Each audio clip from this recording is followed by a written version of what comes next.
Told me when I was young, who sat beside me, my only son, and listen closely to what I say,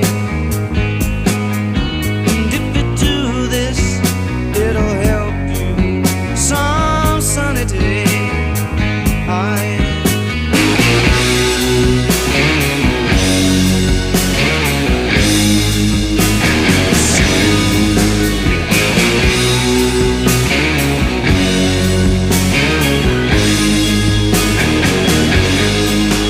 Take your time, don't live too fast. Troubles will come, they will pass. We'll find a woman, yeah, and you'll find love. And don't forget, son, there is someone up above.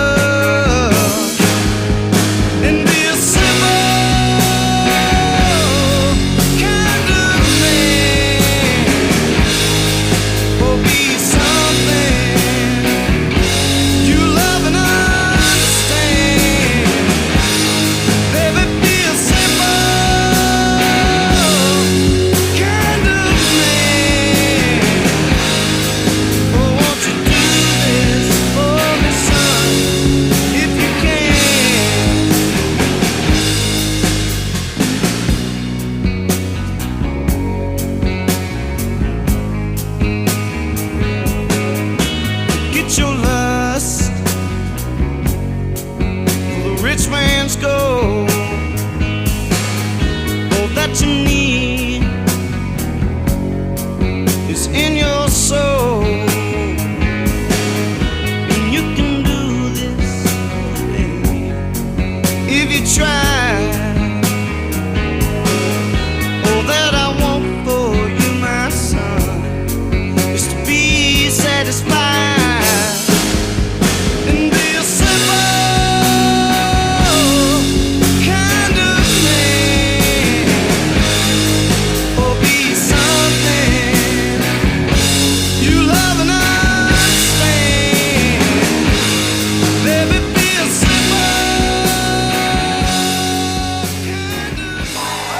But Arizona sky burning in your eyes. You look at me, babe, I wanna catch on fire. It's buried in my soul like California gold. You found the light in me that I couldn't find. So when I'm all choked up but I can't find the words, every time we say goodbye, baby, it hurts. When the sun goes down and the band won't play, I'll always remember us this way. Lovers in the night, poets trying to write. We don't know how to rhyme, but damn, we try. But all I really know, you're where I wanna go. The part of me that's you will never die. So when I'm all choked up but I can't find the words, every time we say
No mai, haere mai. Welcome to TCC. But this is our house, but it's your house. So my name's Anthony, and I have been given the privilege of welcoming this very special taonga. And it is special, particularly because it's one of ours from home, from where we live, from where we are, one of ours. So good that you could be here. So good that you could be a part of tonight. I just want to let you know a couple of things of how tonight rolls. You're invited into our house, so as quickly as possible, just get comfortable. If you want to laugh, if you want to cry, if you want to share some thoughts, there's going to be opportunities for people to share. We really, really want you to do that. And now is actually the time to do that tonight, because on Monday when we have the actual service, it'll be a little bit more different, and you won't get to share your story that actually maybe one of the family need to hear. Someone might need to be encouraged about the Fijawa throwing I've been reading about. So it's a real opportunity for you to be a part of the service, and for you to give your perspective of Ioapo. So I really want to encourage you to do that. Take your time, relax, have a few laughs, but very much so be with us as we celebrate Ioapo and the family, with the family. So on that note, I'm just going to pray and ask the Holy Spirit to help us in this moment, which is hard, but also really, really important, and also healing. Let me do that. Lord, I want to thank you for the opportunity where we get to sit. We get to sit and be. And I ask in your mighty name, Lord, that where your Bible says, be still and know that I am the Lord. I pray that may happen as we reflect, and as we listen, as we share, as we tangi, as we laugh tonight. I ask for your blessing and your favour, not because I'm anything good, but because I'm one of your kids, and as one of your children, I'm allowed to ask. Kids are allowed to ask their parents stuff. And so I'm asking for your blessing and favour on the family tonight, on the people who are grieving tonight, friends who are going, oh man, why? I just ask for your help tonight. And may you bless us with your presence, I pray. Give us wisdom as we share, let our hearts be healed. And also in the process, Lord, may we get to learn a little bit more that we might not have known about someone that's precious. In order that we can pass it on to other people. And I pray these things in Jesus' mighty name, and look forward to seeing how you will do it. Amen. So, tonight, again, like I said, it's very much you guys. So I do want you to feel as comfortable as you can. And you can, if you just wanted to sing a song, you could do that. Or you could read one of his poems, which, by the way, I've read a few. He's a privilege. On that note, though, I'm going to ask Glenn to kick us off. And then the floor will be open. Just one little bit of advice. If you see me get close to you, that is because I do want to say hello, but also because I might want to say, hello, time to sit down now. But that way, I won't, but maybe, who knows. But if you see me get close, that's what's here. Anyway, Glenn, sorry. Yeah, go on.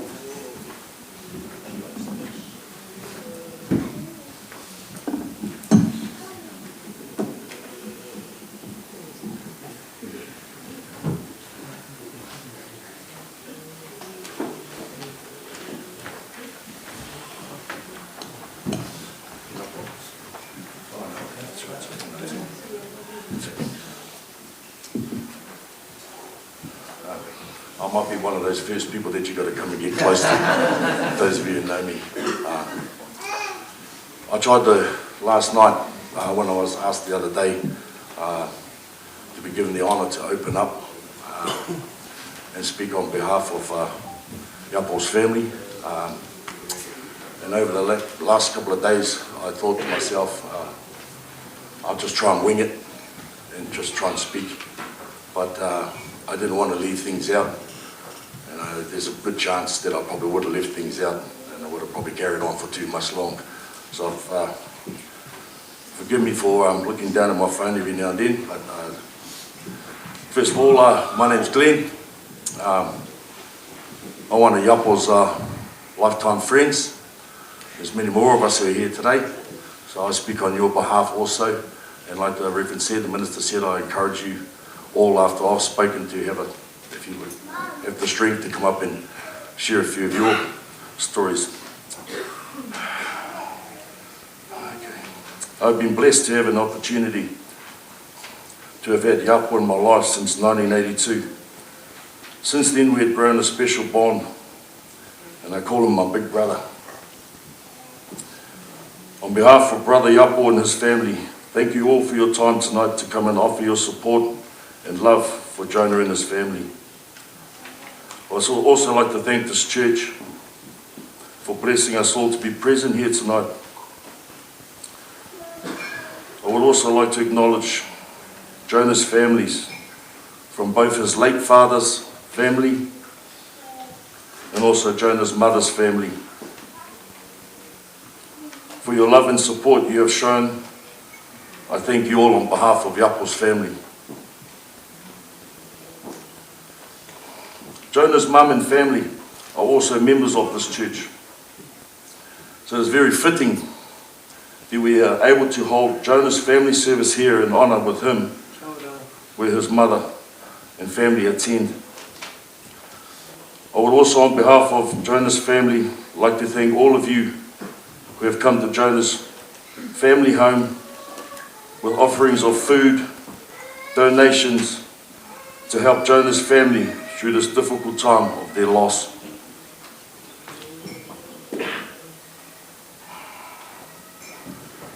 I would like to acknowledge all of Jonah's family on their amazing work they have been doing in the background, serving food and refreshments to Jonah's guests at home, and also here tonight with a smile and welcoming hearts. I thank you all again. Also to Jonah's beloved children, daughter Athena and son Jaguar. I'm very proud of you both on the amazing way you're carrying out your father's final wishes he has bestowed on you both. I know from experience that the tasks you have been given are not easy to do whilst you are grieving the loss of your dear father. But I believe that he is with you both and guiding you as he always has and will always continue to watch over you. You're both doing him very proud. Tonight we're all here carrying heavy hearts over the loss of a son, a father, a brother, and a papa, and to an uncle, and also to dear friends. And we've all been impacted in one way or another, but we're not here to mourn the loss of Jonah, but we should be here tonight to celebrate together the life of Ioapo Asera Vili. Tonight we're all here together as one big family to share the testimonials, the eulogy, and the stories.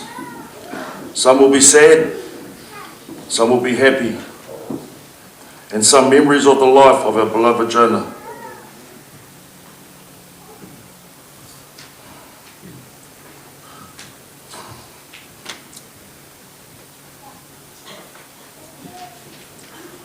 I have too many stories and memories of my time of being in Jonah's life.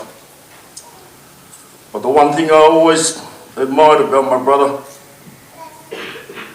was that he always looked out for others and always made you feel safe in his presence.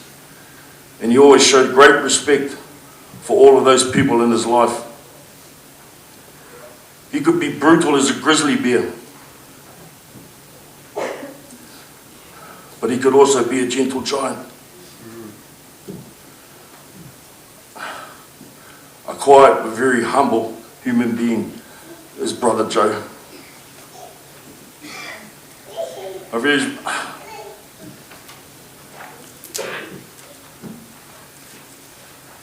was very lucky to be in Jonah's life recently after a long time apart. was like we had never missed a single beat. I got to have our last drink together in his house in May of this year, which I will treasure always. I got to read his poems and get a brief insight into his very talented mind. I got to party with him and see a lot of our old brothers together again in our club rooms. I got to laugh with him again.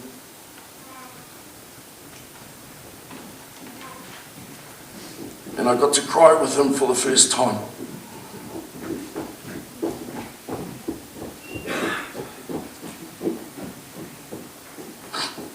But sadly, I got to watch his pain and suffering and witness his fast decline and watch my brother's sadness in his eyes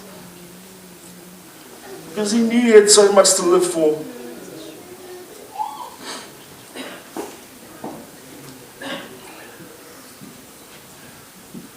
And it was a battle that only a miracle could win.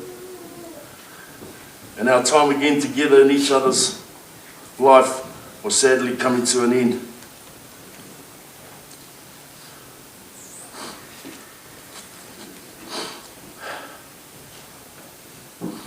I asked my brother what I could do for him when he was gone. And he said to me, "Brother,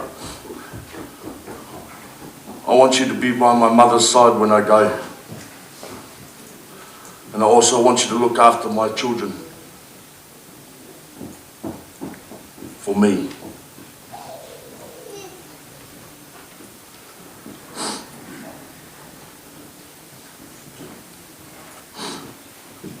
I will honour your last request for me, Jojo. And I'm so honoured to still be a part of your life through your kids and through your Vili family.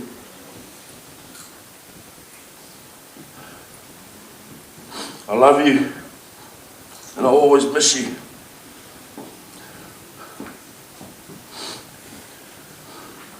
My memories are forever, brother. They can't take that away from me. But I will meet you one day again in paradise, and we can sit down again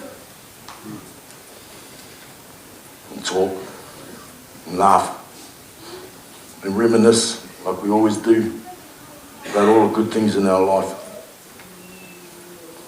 I hope that day don't come too soon for me, brother.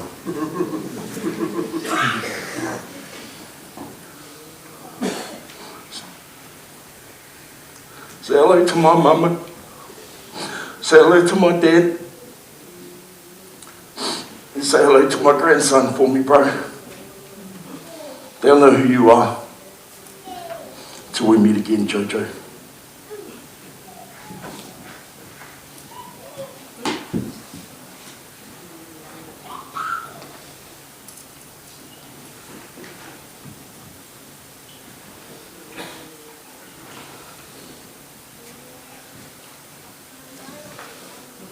Okay. This is my wife, all of you don't know. She just flew in this afternoon from Australia. She wasn't meant to come. We had some other business we had to take care of back in Australia, and we couldn't.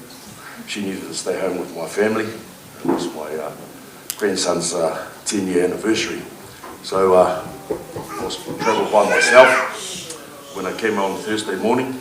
But before I left, we sat there before she dropped me at the airport, and I said to her, you know what, you can still come on Saturday, you know, and she said, yeah, I was thinking the same thing, so she's here tonight, so that's good. Okay, that's my spin. Thank you all for listening. I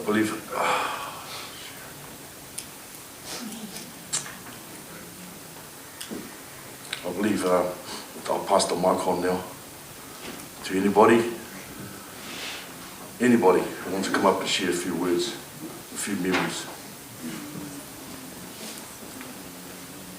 Is it open mic? Is that, am I doing it right? Yep. Okay. Thank you.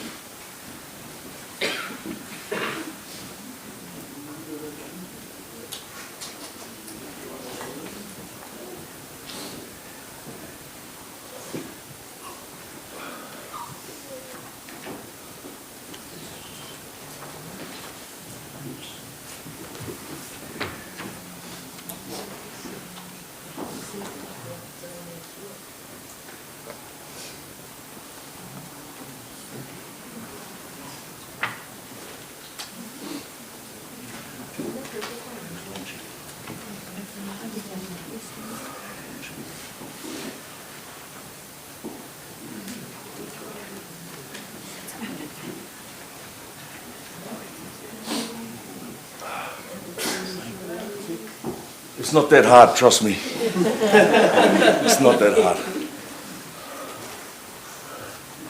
If you feel like you want to, please. This is the only opportunity you'll have. You ready? Good evening. Good evening, everyone. Kia ora, tātou tēnā koutou. Kia oranga, kia koutou. Mā loi leilei, whakaalofa atu. Ni ao, tā alofa lava. O loo I ngongo o Raymond Kelf. O au mai mele a whioanga o whasatotai. O mātou, I ai I nei, e whaamanatu. Le o langa o Jonah Ioapo Vili. I am Raymond Kelf. I have a daughter with Jonah's sister, Tasi. Our daughter is Jasmine Vili, who was the first and eldest grandchild in the Vili Ainga. We are all here today to celebrate the life of Jonah Ioapo Vili, the firstborn son to his parents, Taelenga and Lotte Vili. Jonah was born in 1971 in Samoa. Then they migrated to Auckland from Samoa. Now most of us here have a connection with each other. We are from the suburb of Glen Innes, G-VAI. We are the paramount stronghold of East Auckland. A proud working class, unyielding, close-knit community, proclaiming loyalty with strong family values. We attended Rua Portugal Primary School on Tripoli Road, high on the hill, looking down to belittle our rivalries, Point England Primary and Tamaki Primary. We had a good mix of cultures at school: Maori, Samoan, Niue, Cook Island, Pākehā. We even had all Palangi teachers. Apart from Mr. Knox, who served in the Maori Battalion, thank you for your service. Rest in peace, Mr. Knox, who also gave me the strap. Jonah was always the strongest boy at school. Well, we also had the Sue brothers, Sonny, Peter and John, who were all dominant. Then we had the pretty boys, Jason Campbell, Jason Kevin, and Donnell Campbell. Ioapo was always gifted at sports, shot put, rugby, but maybe not so much in the running department. When I saw his sports photos at his home, he was a true Mount Wellington warrior at heart. He played every year and represented Auckland Rep teams religiously. In 1982, my cousin Sione Menefata came from Samoa to live with us. He attended Rua Portugal with me. Ioapo befriended him and looked after him. They would speak Samoan to each other, and I didn't even know Jonah could speak the lingo, because back then we all spoke English and we all got along as friends, no matter what culture you came from. My cousin didn't like New Zealand and returned back to Samoa after 1 year. He is now a Leo policeman. He has fond memories of New Zealand. He still remembers Ioapo and remembers having a lot of fights with the Maori boys. When I attended Tamaki Intermediate, I joined wrestling classes. I remember Jonah was in the wrestling team under our trainer, Mr. Green, who was also the school caretaker. When I attended Tamaki College, I joined Mount Wellington softball. I was a year behind these boys, Glenn Arkle, Patrick Henry, Adrian Smith. I was the runt of the litter, and Jonah was our star pitcher. I played in the outfield, or sometimes known as left right out. Once we played Dilworth, they had no pitcher, so Jonah pitched for them, handicap match. So Jonah gave me a lollipop pitch with a smile, and I hit my first and last home run for the year. At Tamaki College in Form 3, in PE class, we had a bench press competition. The PE teacher, Mr. Gary Anstis, said that the bench press record for a third former is 75 kilos. He looked at his clipboard and said, "This record was held by Mr. Jonah Vili." Man, this guy could do everything. The jack of all trades. I think if he was dedicated to rugby league, he definitely could have received higher honours for New Zealand. He was the silverback alpha male of the pack, and you would rather have him on your team than to play against him. As I developed a relationship with Tasi, I got to hang out with the Vili family. I would play rugby passes and kicks with the young superstar Tana Vili. I got my first car, a 1974 Valiant Regal. Then Jonah and I started hanging out, cruising around, as he didn't drive cars. We would frequent G-VAI visiting his allies, Caveman, Daniel Harris, Damien Lee, Casper, Ronald Baker. But we always ended up at Selwyn Baker's house, doing maintenance on his stovetop. After hanging out with Jonah, I discovered he was a quiet, intelligent man, not just your rugged, thuggish gangster. We had the same sense of humour, and he once took me to the Lollipops Lounge, strictly for genuine research purposes. I visited Jonah last Friday in Mount Wellington. I hadn't seen him in 9 years. He woke up like 4 or 5 times to try and talk to me. He recognised me straight away. We had a chat about the old days, my cousin and his friends. Unfortunately, when you're sick, your body is frail, but his mind is still sharp. He said he missed me and loved me. I told him, God loves you and I love you too, big brother. Forgiveness is the key to healing. So my sympathy goes out to the Vili family, especially Athena and Jaguar. Be strong.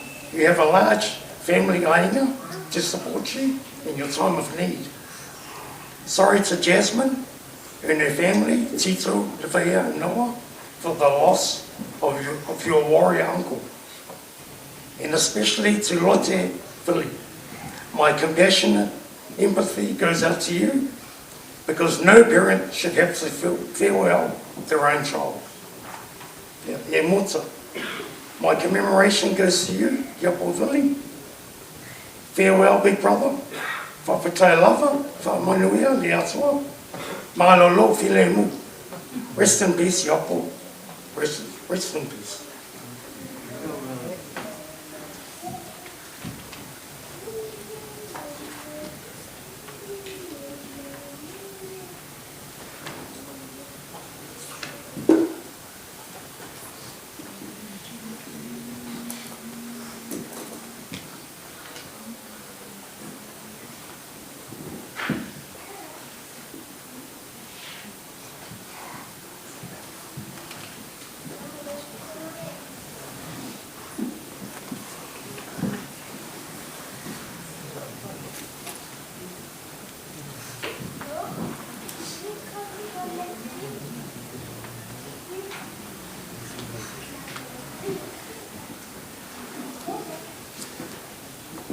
Hey everyone, Tana, Jonah's brother. But yeah, if you'd like to come up and say something, because I know I came here to hear about all the stories, and I thought, okay, there'll be heaps willing to talk, and I know you're shy, but even if it's 30 seconds, 1 minute, Shane, this is the quietest I've ever heard you in your whole life, brother. Yeah, so come up and share the story.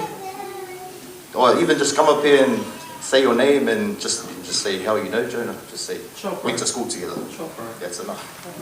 Or we worked together, even though we never had a job. I was a doll together, sorry. Yeah, so come up, just say a joke. I think, well, the cousins are here. I know they got lots of stories, and I mean, I've got a speech later on, but I'd love to hear from all of you cousins, even, you know, how you grew up with them. Some of the uncles have already, you know, been at home and given us a good speech. So, well, Yeah, he's the one. He'll start it off, and after this, we'll have a line. Yep. Thank you.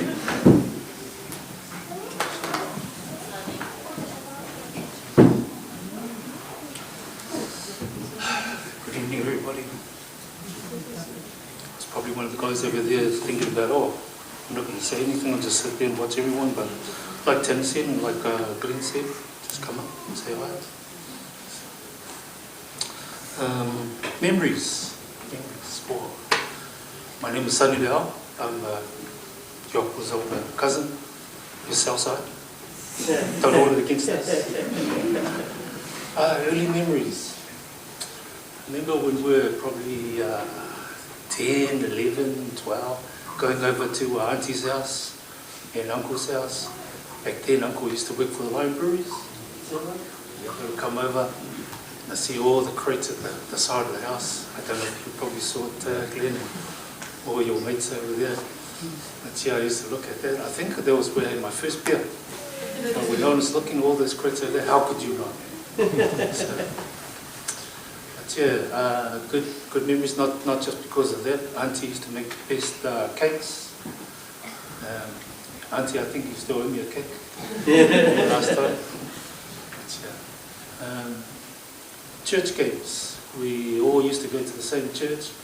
I was just saying to my wife over there earlier on, one of the memories was the cricket games. All the churches all get together and we'd all meet at the church, the grounds. Parents would go and play their games, and after half an hour all the kids would just splattered all over the park. It's down there. So it's a Western Spring or Greyland. So those were good memories. Of the cousin. Yeah, well, I've only just started reconnecting with him in the last few years. Popped over to see him, how he's been, and have a drink, give me a bottle, and he gave me one of his books signed. And I think, I'd like to think that I've got one of the very few books that I signed. Could that be right, Dylan? Hopefully. But, yeah, as I said, it's just reconnecting with them. And that's the cool thing about family. They're always there. Always there. So even though we haven't seen each other in years, maybe a decade, if we ever see each other, or when we did, we can always recognize them and acknowledge, reflect with the friends. Family, so.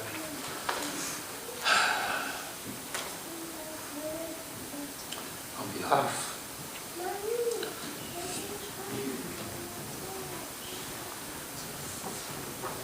of myself and my family, Sarah Totten, and just want to acknowledge not only the church, the people that turned up, and also the family. That's my turn.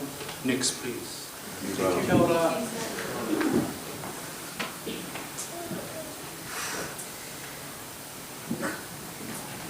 you.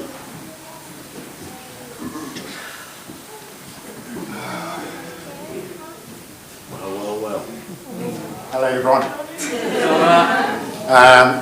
Yeah, I'm not much of a speaker, but I've come here to represent my Sioux family.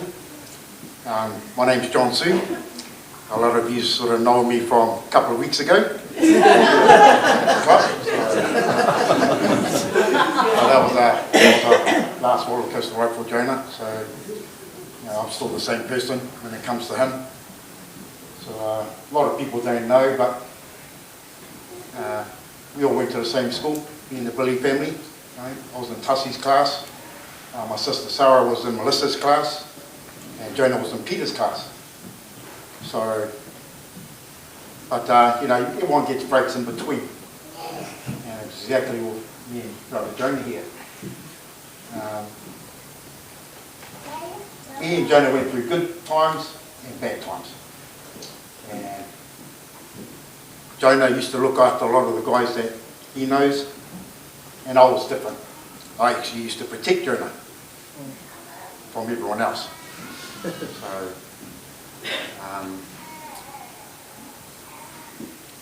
yeah, so my life's sort of been up and down, still up and down, I haven't changed much. But to your Billy family, from my family, my mum sends her love to you all. It's a shame that she couldn't be here because she's a bit busy at the moment and she's getting a bit too frail now. So that's why I'm here to represent my Sioux family. Awesome. So it's a great loss to lose a big brother like Jonah.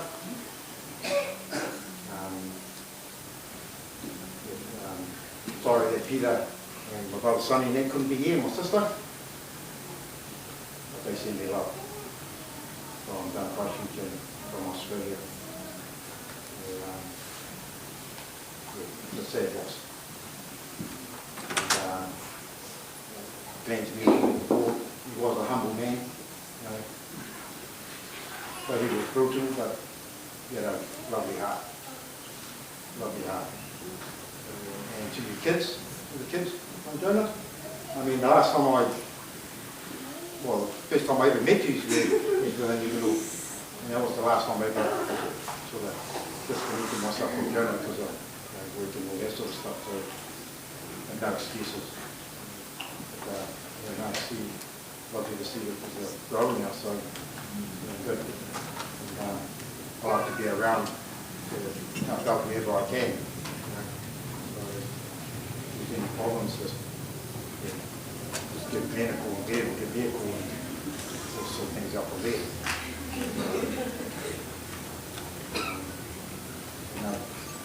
That's a lot to be told. I'm sorry for your loss. Very sorry. Yeah, it's all right. Safe. So.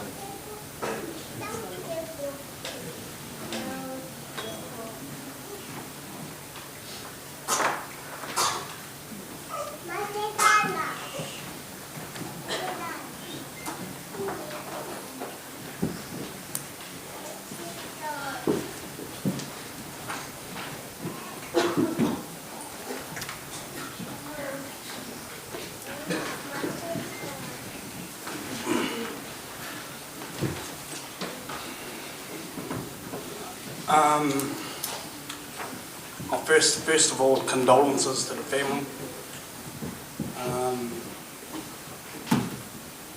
I'm not usually lost for words, but I am right now because it's kind of hard to deal with something. And I told myself I'm not gonna, if I do get up and say something, I'm going to fall apart. It's the last thing I'm doing is fall apart. Joe, I'll start with a story that makes it a bit easier for me.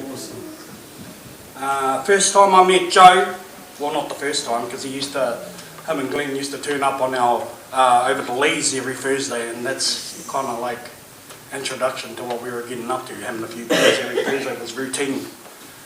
Maybe not normal for a 13-year-old kid, but that's what we done. Not too long after those sessions, maybe a year later, I'm 14 by now, I'm outside home and just doing what 14-year-old kids do, I guess, and Jonah he's walking past, he sees me outside playing around. He stops and goes, "Hey bro, what are you up to?" "Not much. Do you want to come with me?" "Oh, okay, yeah." So Joe took me down to the pub with him, and I spent the whole day with him, and he looked after me in a way where I felt safe and protected, and that basically summed up the rest of my journey with Joe. Whenever I was in his presence, I had nothing to fear. And one thing about Joe was, yeah, he'd look after all those that he loved, but he was also generous to a team, man. You know, he'd spend every last cent on you just to make sure everything was sorted. And I'll never forget that, Joe. And he's like, the way I am now and how I've grown up, I take part of that, Joe. teaching me and taking what I need from what he's taught me. Just to always be humble and to always be generous. So for that, Joe, there's no way I can ever repay you for that, and I thank you very much from the bottom of my heart. I'm sure the kids, Jag, Fina, your dad's giving you the tools to be strong and carry on. I know that much. I'd love to tell you more stories, but they're like R-rated. So I'll just leave it at that.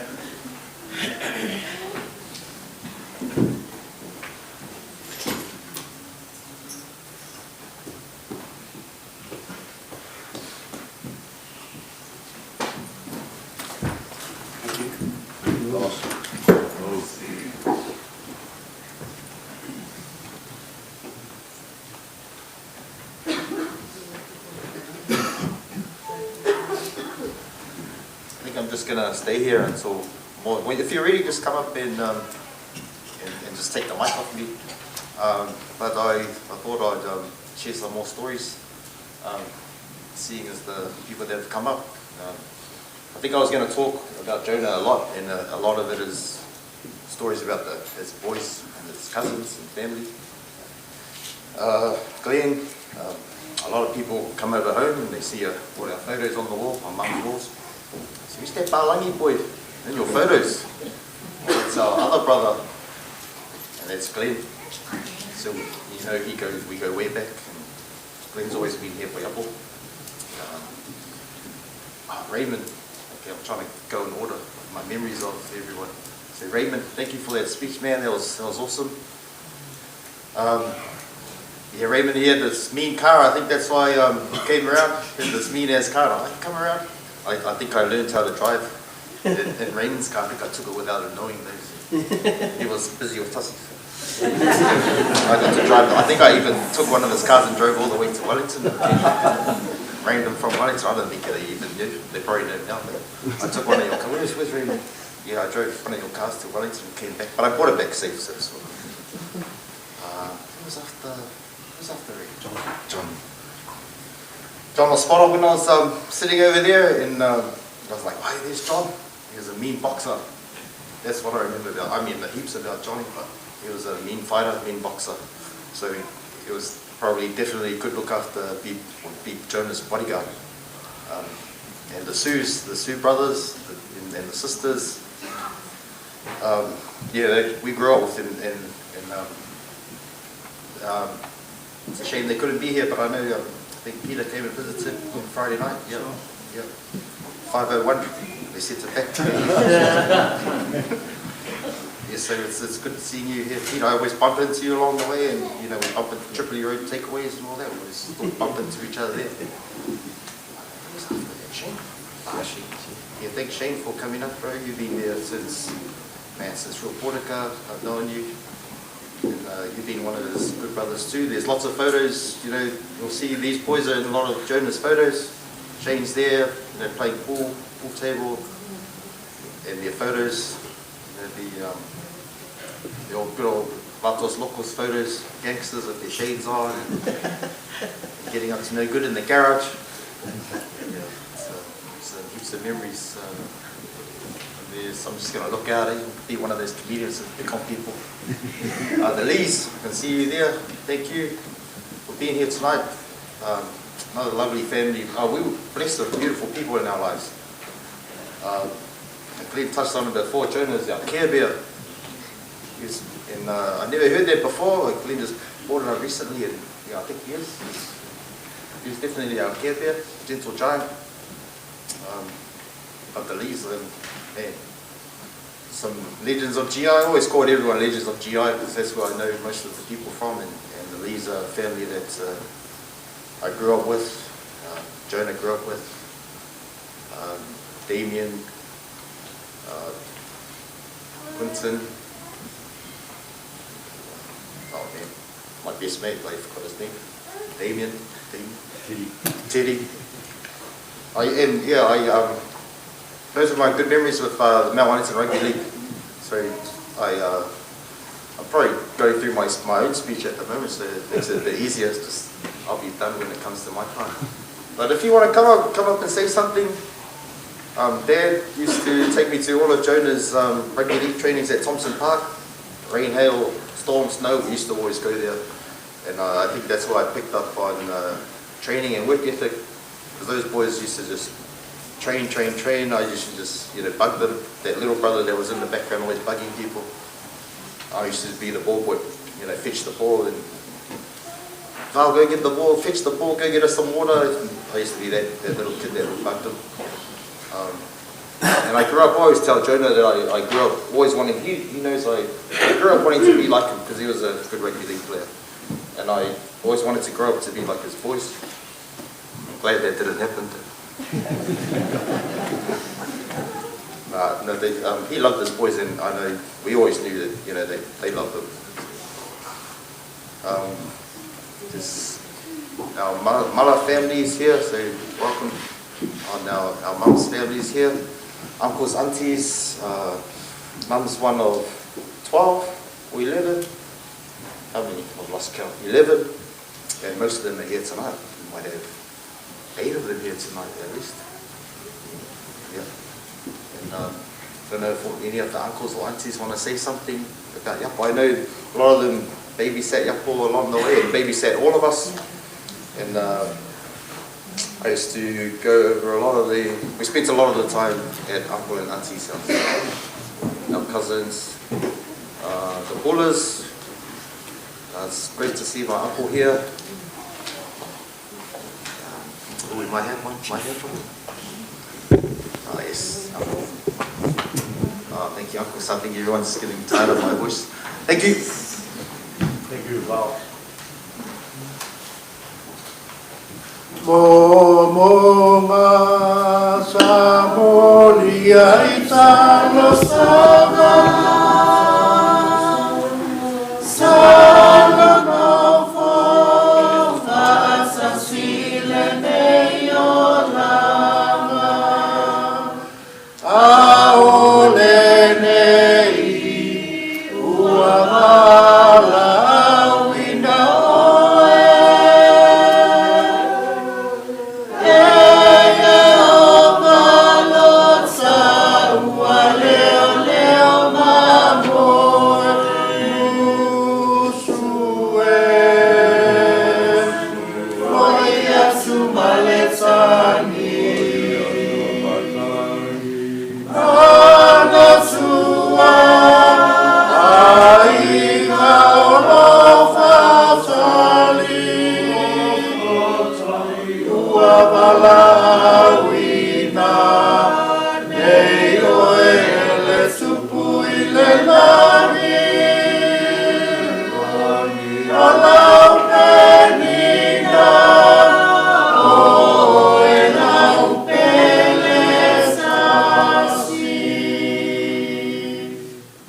Thank you for helping me.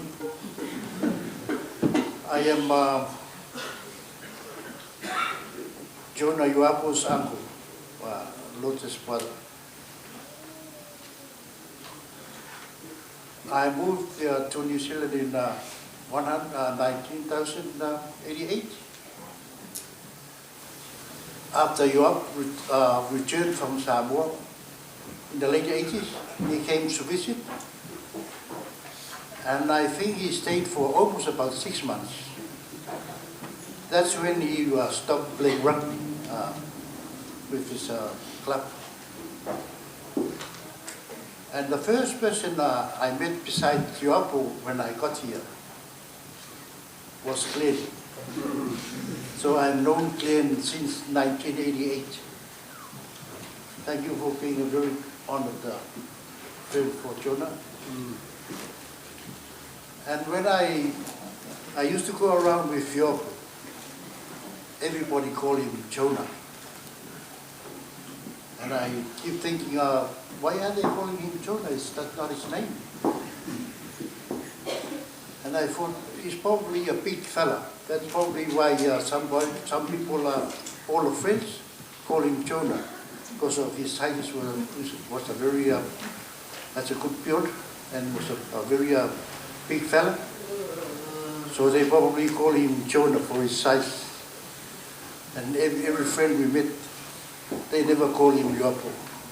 Jonah was always his name. When he was in Samoa, every day what I have to supply for him was a beer to keep him happy. Yeah. Because I know he was thinking of his family. So what to make him stop thinking about the parents was to keep him drunk almost every day. Yeah. So that's what we did every day. When I came back from school, I buy a few beers and we talk. But he doesn't talk much. If I had to change the English version of the word humble, I would probably say humble, humbliest. He's a very humble guy. Yeah, Jonah is a very humble guy. You can talk to him and keep talking, he would never answer. The answer he would give you would be a smile or a laugh. That's all he does. No matter what kind of story you keep telling him, that's the only answer he gives you. Jonah is a very humble guy. He left New Samoa as a young fella, and he was a very good league player, I suppose. Hey, Claire? Yeah. He was a very good football rugby player, and that's when he quit playing. That's when he came over for Samoa for holiday, and he stayed for quite a while. He haven't got much to say because, he doesn't talk much, so he doesn't say much stories about anything. He just he's laughing and he's smiling. But what I hold here in my hand, this was a gift from Ioapo. Last year, I turned 70. If you know, I don't look 70, but I turned 70. This is the bag. This is his gift. I haven't got I left the Bible at home. But this bag is everything a man would need for shaving. This supply, remember, my birthday was September last year. I'm still having this bag. I'm still trying to get over the razor blades, and even he got the manual blades, and he even got the electric one. So I haven't got to the electric one because I have to finish the manual first. So I sleep with this bag every day because it helps me shave. And Jonas, you've been a very good friend. Apart from being a nephew, Jonah has already been a good friend. One day when he was sick, before he got very sick, a while back when I went home, he was lying on the sofa. And beside the sofa was a big bottle of, I think Glenn might have seen it. I'm sure Glenn would have seen it too. A big bottle of drink on the next seat with a straw coming from the bottle onto his mouth. When he needs to, I said, what's that? I said, oh, I can't get up when I want to drink. I just sucked it from the bottle. Yeah, that's how, I think that's when he started getting sick. So, but nobody knew. So, to my dear sister Lotte, yeah, you have lost these the elders of our grandkids. As you know, in Samoan, we call the eldest grandkid the man of the family, the man of the clan, of the clan. So Jonah is a very important person in the clan, in the family.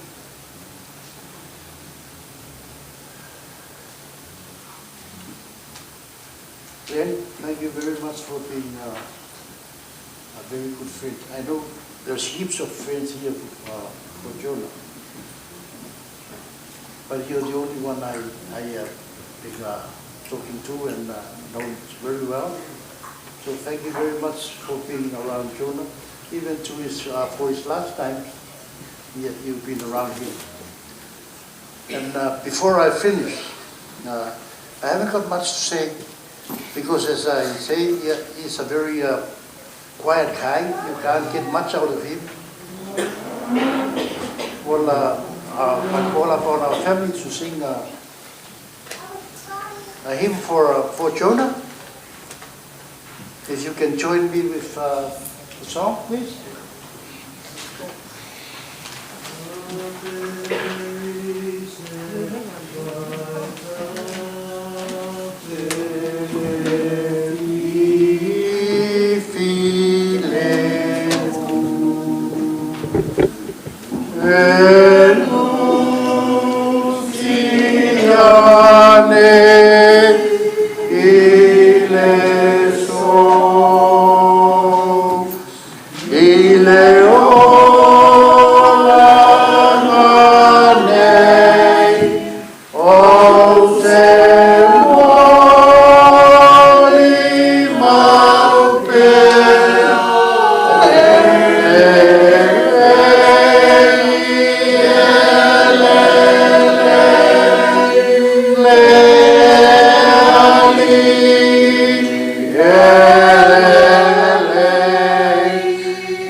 Jonah, just say hello to our dad and our mom and everybody upstairs.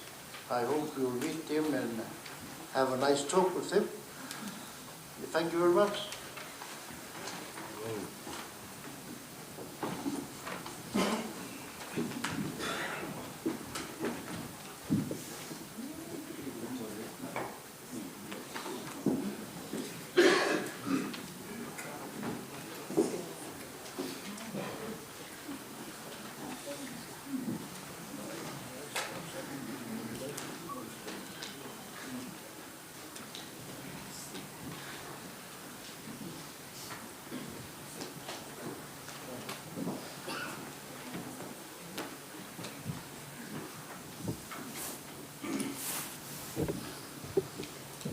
God is good. All the time, God is good. to the family, a lot of love to you. To my brother, nice shades. Okay, so my name's Tilly. I'm Jonah's first cousin, just like the rest of these guys here, surrounding your first cousins and all that on here. It's good to see.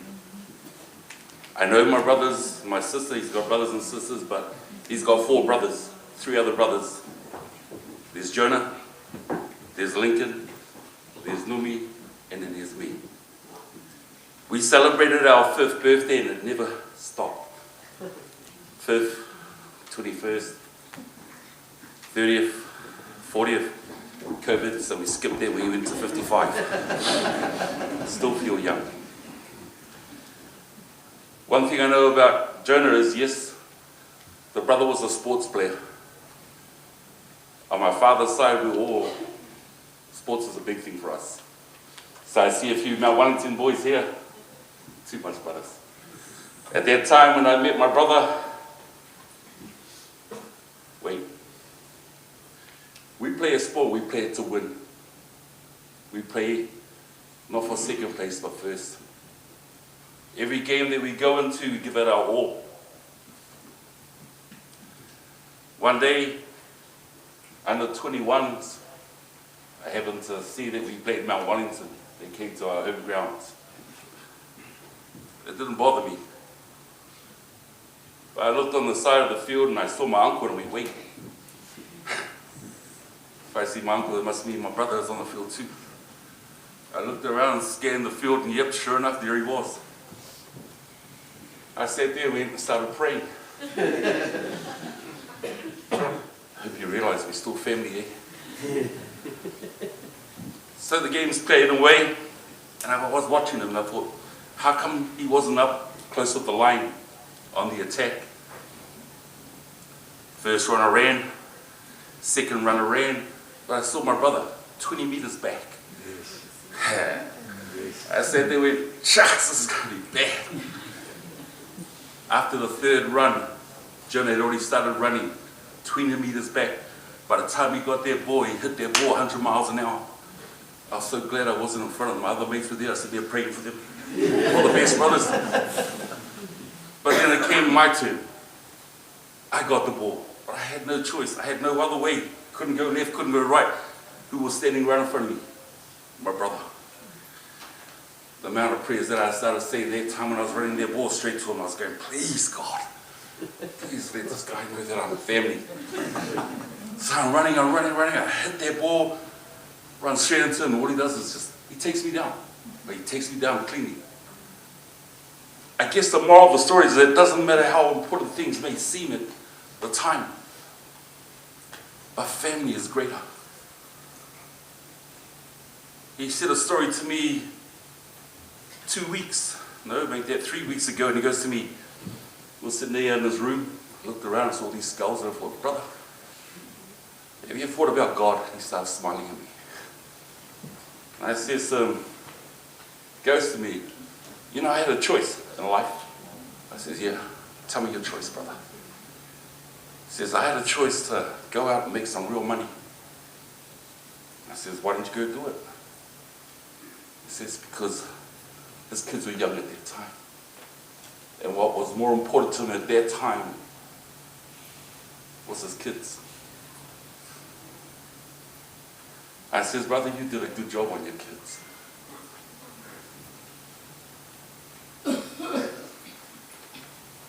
I love the brother. I never really got to spend as much time with him. But me and my brothers always say that, and it doesn't matter how long we're away from each other, but when we get together, it's like we never left each other. And we keep it tight that way. So to my cousins, Auntie Loki and all, and the kids, and would it be right if I didn't say anything for the brother? You know, the last speech was this: the man never said too much, but what he said was enough. So mauzo, ya manguelo manga malanga. We'll see you guys. See you on the other side. Much love to you. God bless each and every one of you. Thank you. Thank you.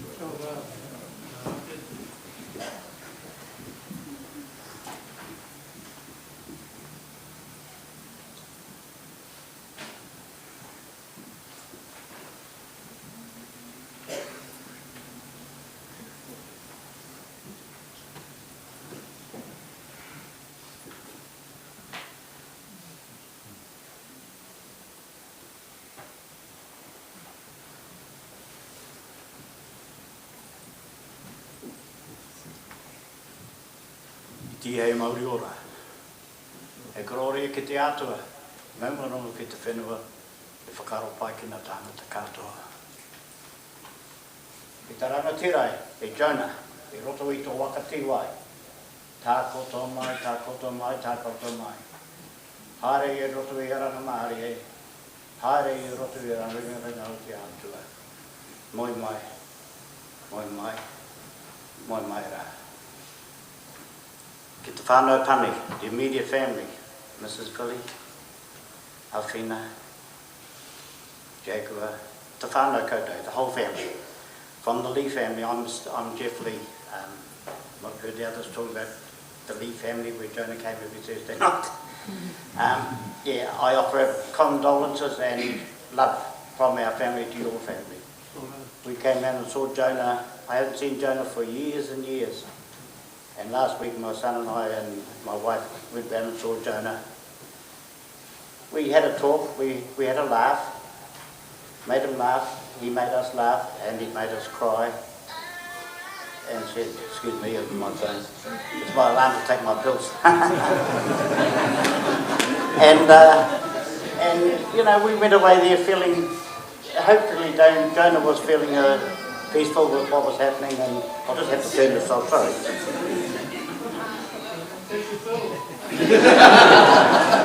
I'm not putting it in there.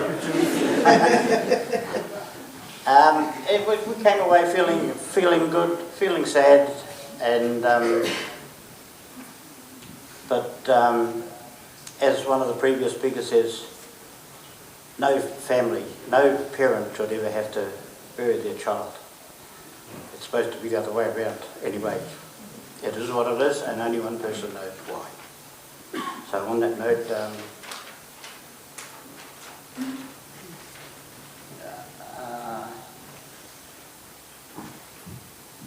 ki te matua na whae, na tamariki mokopuna tēnā koutou, tēnā koutou, tēnā koutou. Kia ora. Mawaia e taurima te marae I waone ma te tona ma te tika me te aroha. Nō reira, hāpati hono tātou hono tunga mātai ki te honga mātai. Hāpati hono tātou te honga ora ki a tātou. Kei te tangi tonu, kei te mihi tonu nō reira, tēnā koutou, tēnā rā tātou katoa. Kia ora. Kia ora.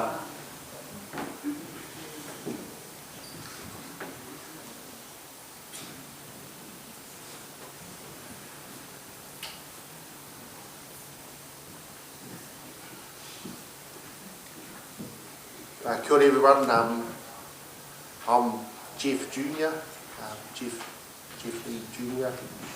Tiri is my name too, and I just want to say a few words too on behalf of the Lee whānau and share with you some memories, some so many, and so it's lovely to be here with you all to celebrate e te tuakana Jonah Vili's life. And when I say tuakana, for me, that's a term of respect I have for Jonah as like my older brother. When I say my older brother, I'm referring to Jonah, but I'm also referring to my tuakana, Deej, Damien, and because that's what he meant to me and what he meant to all of us young ones. You know, and I think that goes without saying.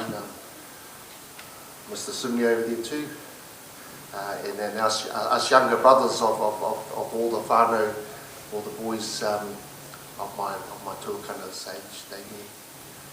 So, yeah. So thinking about Jonah over these last few days and here amongst you all,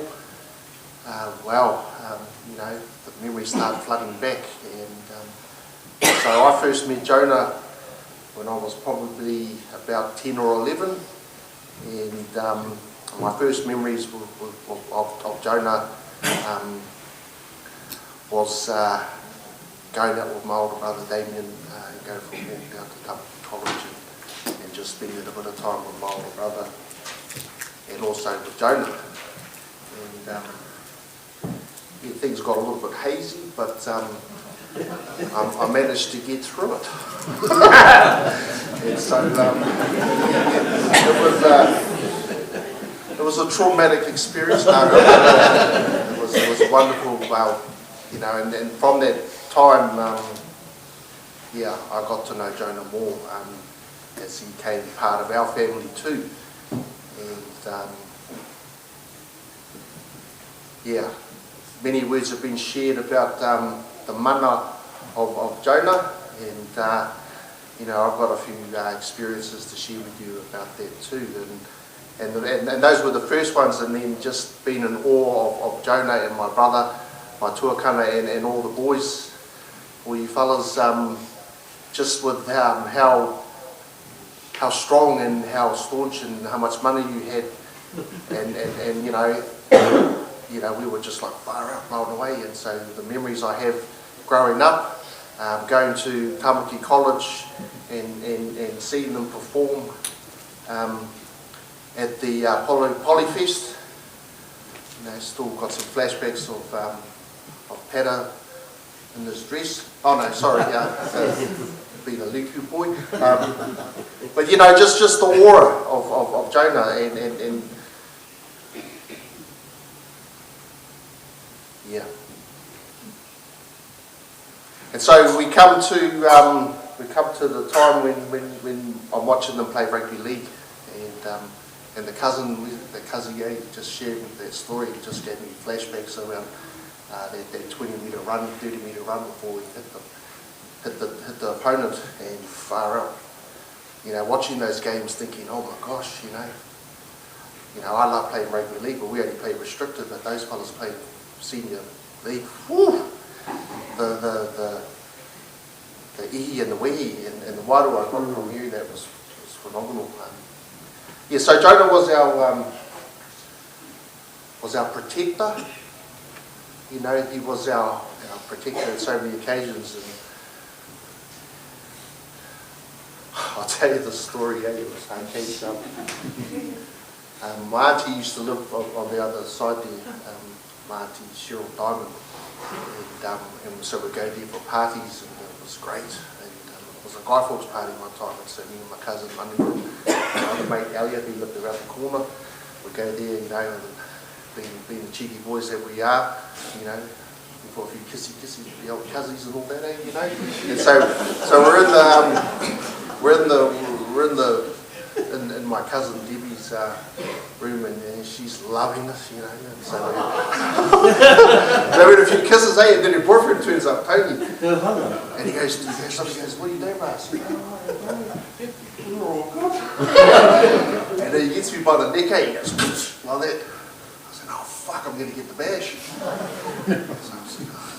said, Jonah, you tried to give me the bash, mate. Fuck, you know, that was the end of that, you know. See you later, Tony. Yeah, you know. So that was Jonah was like, and you know, we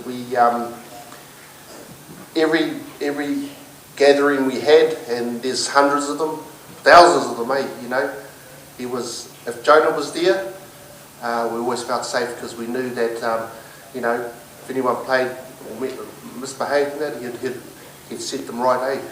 We always felt safe. Yeah, I remember one time we Shane, we went to see Jonah and get a few lollies, and it was hard case, and so we thought, oh yeah, choice, bro, that's us. Catch up with Jonah. He's standing in his window. Bruce Lee poster there. You didn't see us, bro. You didn't see us. Eh? So anyway, we saw Jonah. Took about half an hour before we could get a lolly. And, so we got the lolly, cruising back down to the Scout of Peter. Excited as it was a daddy. Yeah, he got us good, man. He got us real good. I was telling him about it. We saw him a couple of weeks ago. Yeah. So So I love Jonah. Like I said, we always felt protected. Geez, coming here, sharing all the memories. You know, seeing you, Ray. You know, geez, the last time I think I saw you was at Glenn's 21st, and you know, we were in the back of your car, and you know. And what goes on tour stays on tour. The only other thing I remember about that night was Shane's bowling.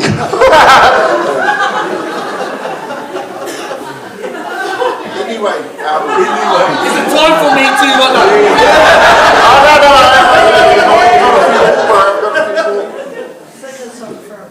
So you know, Jonah was our rock. Yeah, there's countless memories for Jonah around how much he meant to us as our whānau. As I came up through the ranks of, you know, learning how to hydrate really well, you know, those Thursday evenings at our house were very special. And, you know, Jonah and Glenn would turn up and they, you know, Jonah was just too good at Paul, eh? And then it only took a couple of weeks before he started saying, Chief, oh, you've got a sharp eye, mate. It was bloody great. So he was always there for us, always, and we always felt safe. My 21st, had my 21st, and you know, we had a great shindig, and I remember I had all these presents in the pool room. We would go back on the Sunday and just, you know, make sure we rehydrated again, and he was always there. He was always protecting us, you know, no matter what. Tamai's 21st, same thing, always protect us if anyone tried to cross us. And, you know, he wasn't looking for anything, he was just there for us. A beautiful man. My mum's 50th, there, right there, everywhere. So humble, and so just want to share with you some of the memories I have of Mr. Vili. And yeah, by the way, after you fellas had left Ruaportika, your reign was over. Point Dingaling came into play. Hey Shane. And, so it's good to be here, and yeah, just want us to say from the bottom of our hearts, we love you. Jonah, you'll always be with us. E te ranga tia.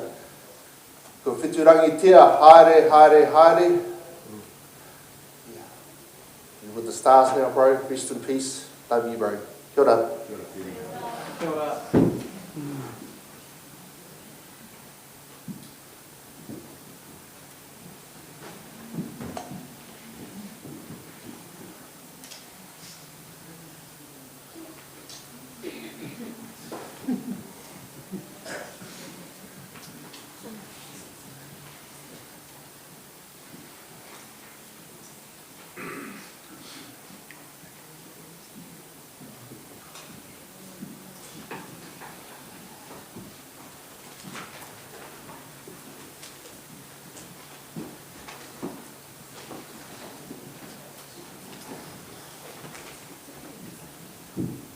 As you can see, I hate being on the mic.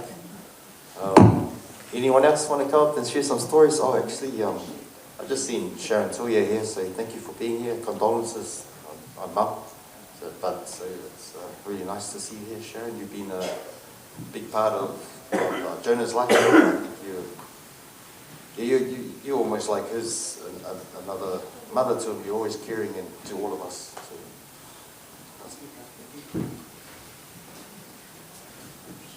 since you spoke about Mama, I thought I'd come up on behalf of my family. Sure, bro. My name's Tony Tuia. I met Jonah when I was about 8 or 9 years old.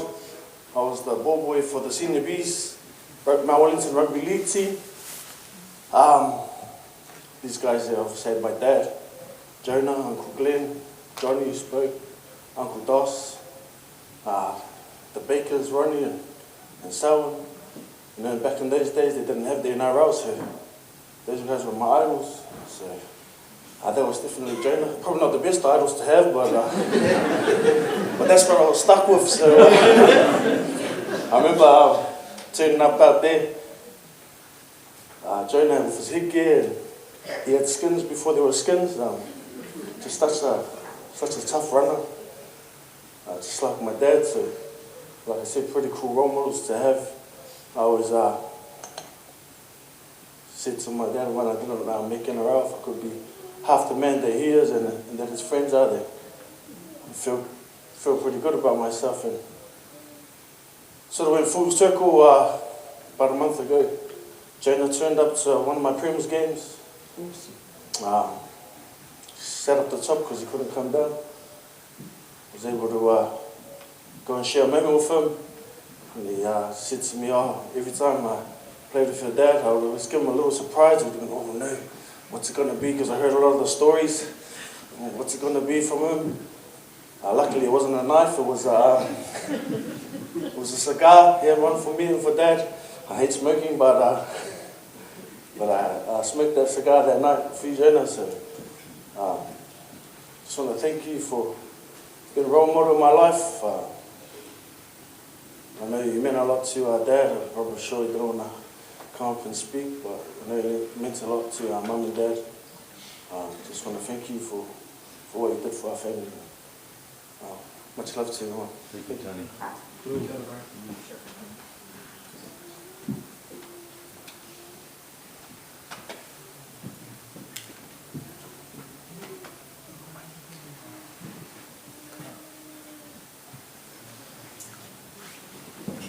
Just before someone else gets up, I thought you might enjoy one of his poems, because I certainly have been. So I'll read you one. It's quite cool, actually.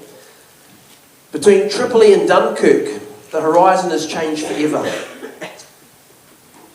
Bull tanks eat asbestos, wrecking old pipes and friendships.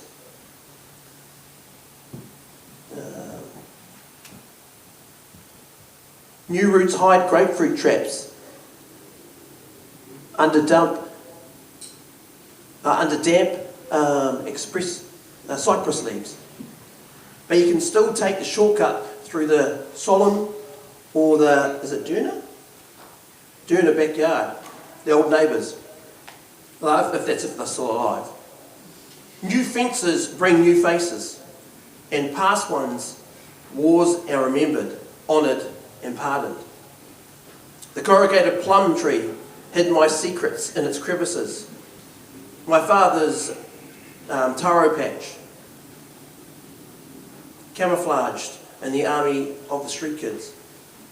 Our shed, my concrete bunker, surrounded by an onion mine, with the old trellis of Tamarillos, my wall of defence. From the blitz of the monkey apples and the, I think it's the Chilean guavas, followed by the barrage of rotten apples and the sibling rivalry. My brave sisters are trying to outflank me from the ground. One plays on the weekends for her softball club. Which one was that? Oh, Tuss, there you go. Shortstop. The other on the bench for her, that would be Melissa. The other on the bench for her school rugby team. Short-fused. Both of them now emerging out from the bean tunnels. Target locked, my Fijo grenades aimed 30 degrees from a vantage point, and I was an expert quantum warfare at back then. Back when the weather and the crescent tides were predictable, and the mountains never woke up spewing their anger. When April was still humid and burning scars from a Cuban sun. When May was still warm, like the tepid pools behind St. Mary's. And June was still giving me the cold shoulder from her balcony. Back when we fought wars with fruit and loved the enemies next door. Turbook Road by G-VAI. One of many. The mic's open.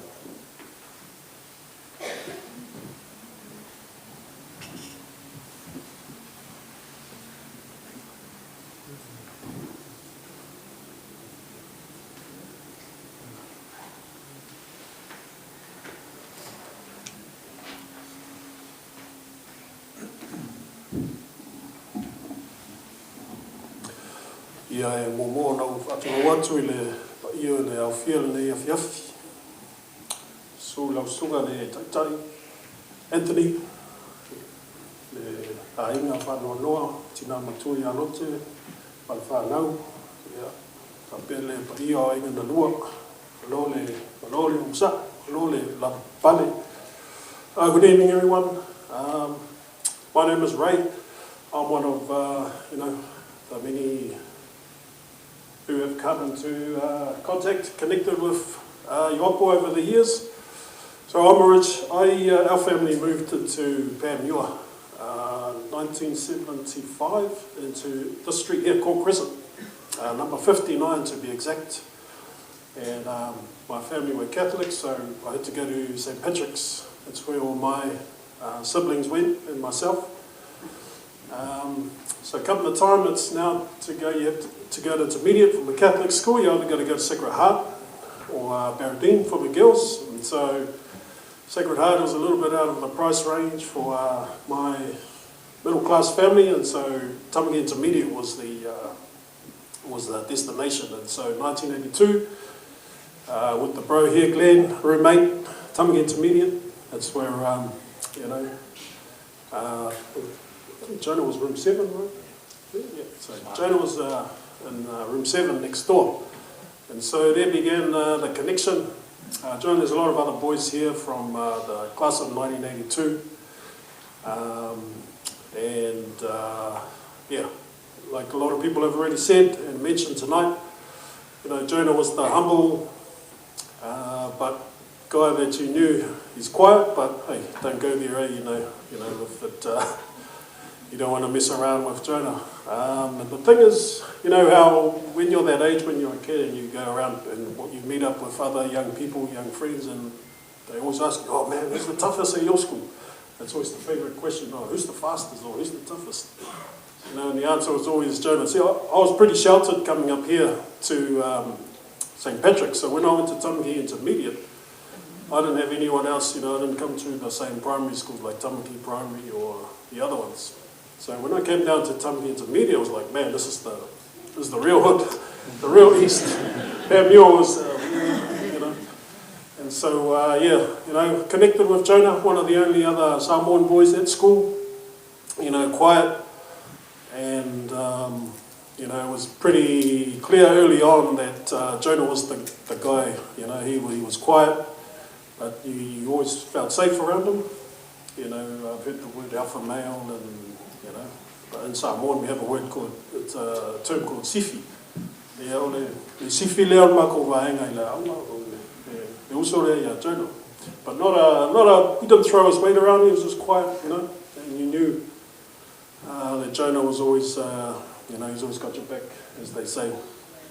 On to Tamaki College, and again, it was just a safety blanket, knowing that Jonah was around. If he was your friend, man, you just felt safe and secure wherever you were. I had the privilege of sharing the field with the bro here a couple of years, playing at Mount Wellington, and it was the same thing. As long as Jonah was playing, man, we felt bulletproof. We felt, man, we're going to win. And actually, there was a move that we had in our team, and it was called 8-ball. So I can see Tyson sitting down there, and it was pretty straightforward. It was just give the ball to Jonah. We had this wall. I think even before the All Blacks stood the wall, you had 1, 2, 3, 4 guys standing there. And the halfback passed the ball to the guy on the end. And the bro here, that must have been the move he was talking about, because Jonah would stand maybe 10 metres back, and the wall would split, and Jonah would just run straight through the middle and score every time. So it was either Jonah or Tyson who would run the move. Right? And it was always a try-scoring move. And sometimes we'd ask, oh man, can I run the 8-ball? I said, no. Leave it to Jonah and leave it to Tyson. But and like some other people, we didn't, reconnected with the Uso here, just recently. We went up to visit him in hospital a few weeks back, and it was just like old times, He And the thing is, he knew about my family, even though we haven't connected. You know, how's your brother, how's your kids, and how's your older brother? I've got an older brother that I didn't even know Ioapo knew. But he said he met him at the courtyard, and I went, oh, okay, yeah. But, you know, and recently I had the pleasure of meeting Ioapo's son, Jaguar. I've met Tina before from school. She's the same age as my daughter.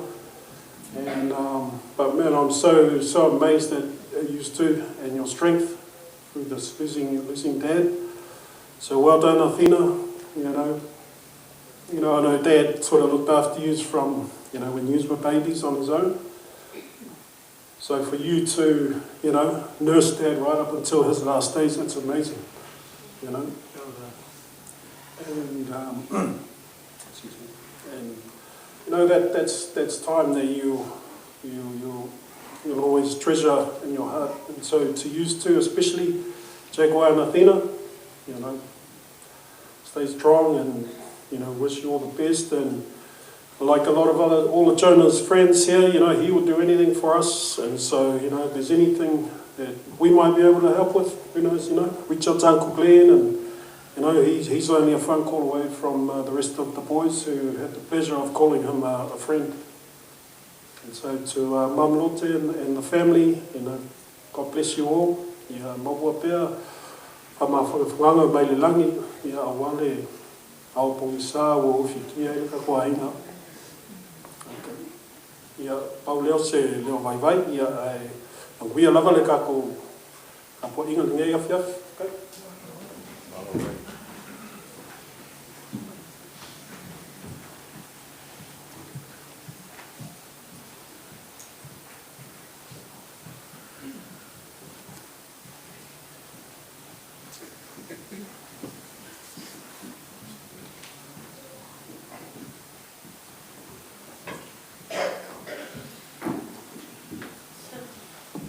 Pālo tātou, olo oingo Russell. Like quite a few of you here, I went to school with Ioapo and Tassi and Raymond and Johnny. And I just want to tell you all that Raymond was always really well behaved. Johnny was too, always well behaved. Always, and never cheeky. I'm one of those palangi that Raymond was talking about. I met Ioapo before he was called Jonah. And I'll tell you more about that on Monday if you're here for the funeral, because I've got some words to say on that occasion. What I want to say now is what a calm person he was. I know there was something in there strong that could come out, but what a calm person. What a lovely calm person. And how when I look at you, and when I look at you, I can see it. And like Ray, what I really want to do is talk to you. Because I've got a different job to do on Monday. But I want to say to you, beautiful Athena, how proud I am of you. How proud. And Jag, giving up your work, looking after Dad, and seeing him on his journey all the way, and being there day after day, night after night. And I want to honour you for what you've done, and say, well done, girl, well done, and well done, Jag. And then to all of you sitting up here who've organised everything, Jasmine, Bobby Grace, all of you, a whole line of you I'm looking at, well done, well done. We love you, and we're praying for you, and we're here for you. To my sister Lotte, who I met in 1979, who had the best taro anywhere in Glen Innes. You know, alofi a te oe, Lotte. And we're praying for you. Love from me and Dorothy to you. And to the line I'm looking at, all of you, I won't say all your names. Tassi though, she was always good in class and never talked. Not yet, no. But all of you, our love, our compassion, our sympathy, alofa, for all of you. I'm going to say a prayer for you and all of us. Heavenly Father, thank you for this strong giant, this kind man, this protector that we've heard about. And now we pray for blessing and comfort for this ainga, for all of them, and for all of us. We pray for the peace that passes all understanding that you have promised for people who come to you. We pray for comfort that you've promised for all of those who dwell in the shadow of the Almighty. We pray for the promise of safety and protection for all who dwell under his wings. And we pray blessing on all of the household of Vili, all of the ainga, the blessing of God Almighty as they say goodbye to somebody they love, Ioapo. And so we pray for all of us now, comfort and blessing. Thank you for a beautiful man, and thank you for a beautiful family. And we ask your care now in Jesus' name. Amen. Malo.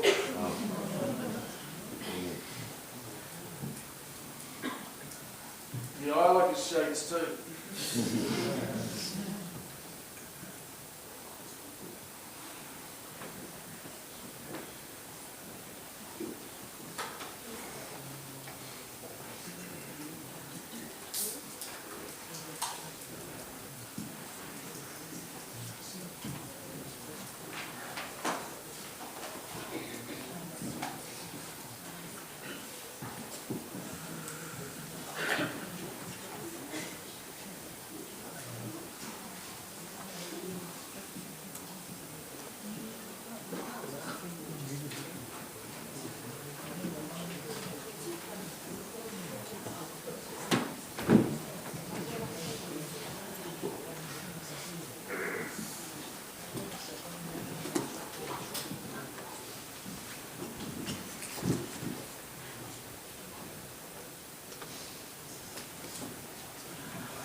Family, this is the last call before we get into the eulogies.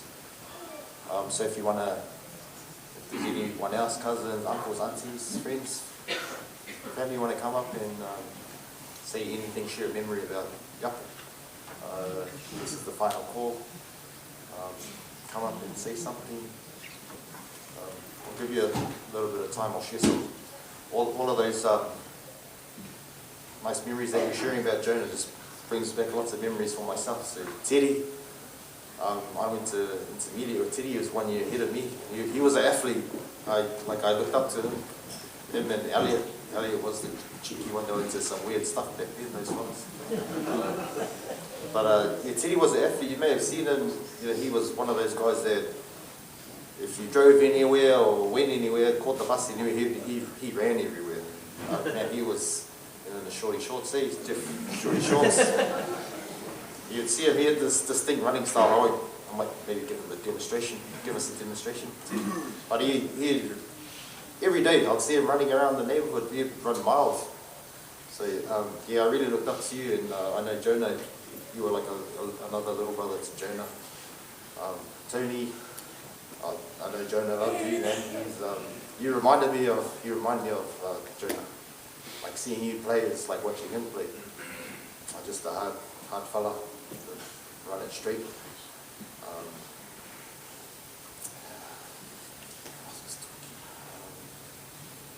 Just trying to spot who can I see? Cousins, Anita and Jonathan. Sorry, I'm going to embarrass a few people. Doesn't mean you have to come up here, but it's really nice to see you. Yeah, my uncle Sifuru hiding in the corner over there.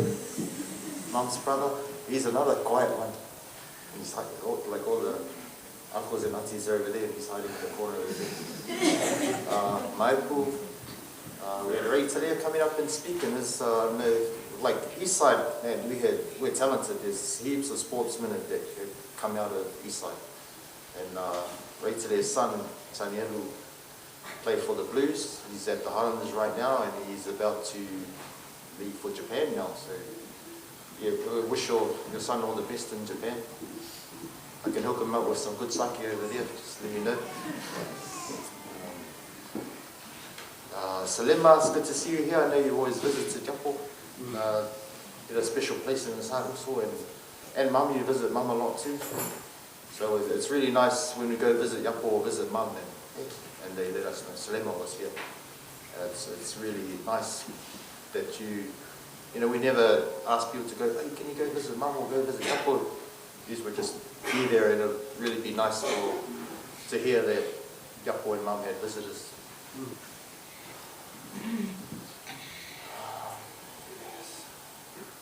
Oh, Sonny's been up here. Kelly, nice to see you. Nomi, one of the quiet cousins, Tinny mentioned, or the twins, we call them Ioapo's twin brothers. I think Lincoln's here, but Nomi, don't be shy, Nomi. But it's good to see you here. We no pressure, Nomi. Nomi. Janice, Ako, I'm not going to give your age away, but you were my teacher, Glenn's sister. I think you were my teacher for 1 year maybe at Tamaki Intermediate. One of those hot teachers. Oh, that's what I heard, Jeff told me.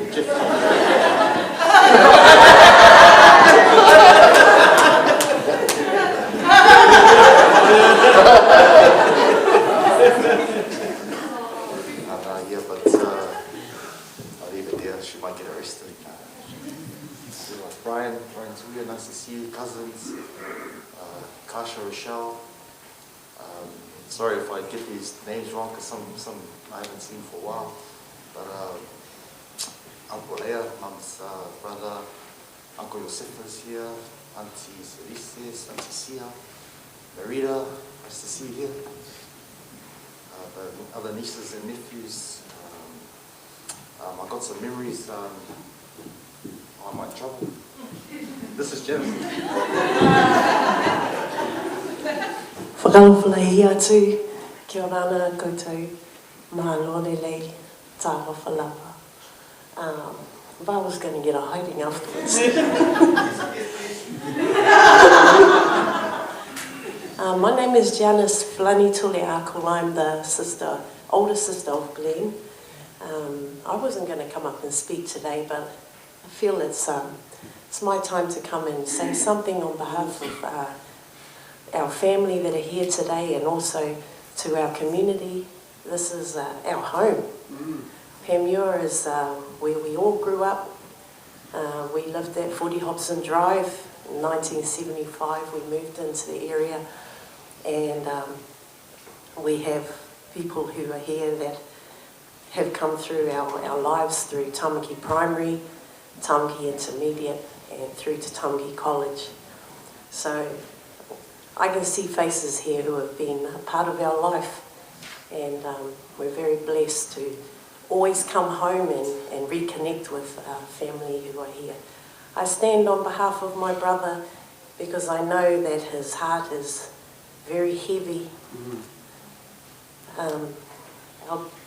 Our brother here, Jonah Ioapo, was a big part of his life, and he wasn't always a good little boy when he was young, and he'd run away from home, and he'd go, and Mum would always say to me, where's your brother? And I'd say, where do you think he is? He's down at Jonah's house at Tangaroa. And they were just tight. From the beginning, from intermediate, they were very close, and so close that when I had my first car, I'm going to tell you a story. My first car was a Datsun 180B, if you remember what they looked like. And my mum had bought that car for me to take to school, and I think I was in fifth form at Tamaki College at the time. And the car was parked at home one night, and we woke up in the morning on a Sunday morning. My mum always wanted to go to the flea market. Pemia Flea Market, as you know, was thriving back in those days, and she wanted to go and buy her fish to make her ota and her mussels and to make a big lunch, family lunch, as we always did. So she said, go on, come on, we're going, go get the car. But I went outside and the car wasn't there. I said, Mum, the car's not there. And she said, what do you mean the car's not there? I said, the car's not there, Mum. Go and ask your brother. I already knew something had happened to the car. I just could tell, but I went and woke him up anyway and said, Glenn, where's the car? I don't know.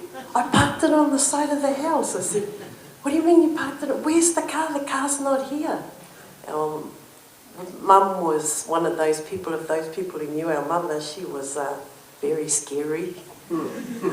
And we were really worried about what would happen, but the story is Glenn and Jonah had taken the car, gone up One Tree Hill, probably with a box of Steinlagers, and they were trying to beat the time to get down One Tree Hill before they closed the gate, because he knew what's going to happen if he gets home and the car's not there. Well, they came down One Tree Hill, but instead of trying to get down and safely to the bottom of the hill, the car went over the side of One Tree Hill and he broke the axle, and that's where the car was. So that was the end of the Datsun 180B. It died at that time. But it was a good car. But yeah, that's the story I got to share. But we had so many good times with Jonah, and I'm so blessed to know his family, his sisters, Tassi and Melissa, and Val, who was also, I taught Val, he came and joined our Niuean group at school, and he was a leader for our group.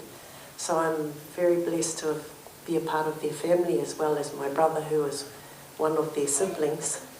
And to Athena and Jack, we love yous, and we're always going to be here for you, and for Mum and Tassi and Melissa. I know my brother, he's a father to a lot of our nieces and nephews, but he's a father to my children, and he will be a father to you too, and look after you both whenever you need him. He's going to be there. I'm just going to finish off by doing what I like to do best, and I'll leave you with a song. Kia koe te tau, aku mihi. If you know the words, you can sing along with me.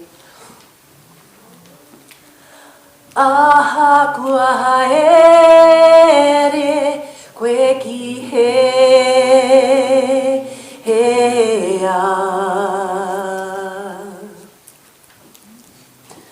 Makura koe e whai atu e whai atu e. Ko taku aroha ka utonu.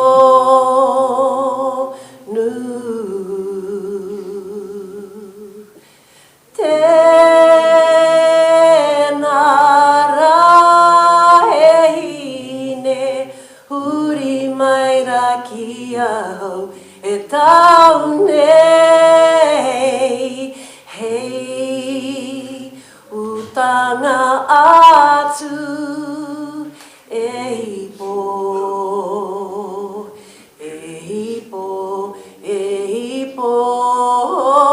o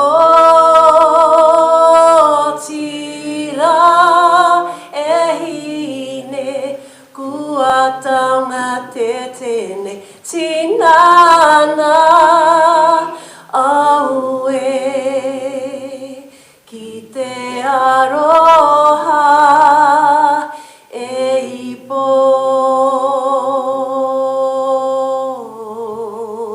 ki te aroha e ipo.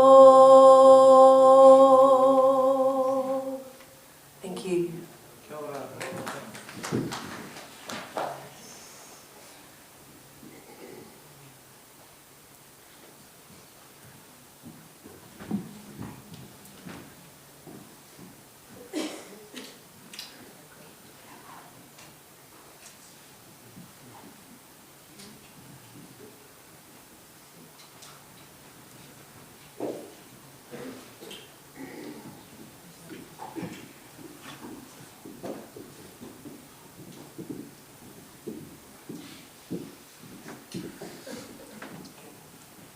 Kia ora whānau.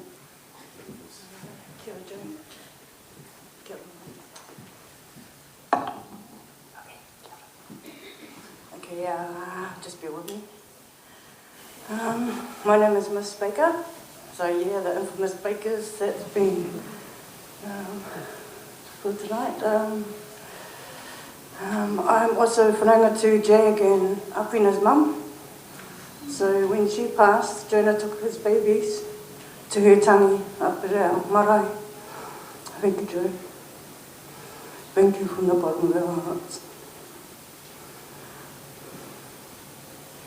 And on behalf of our Baker whānau,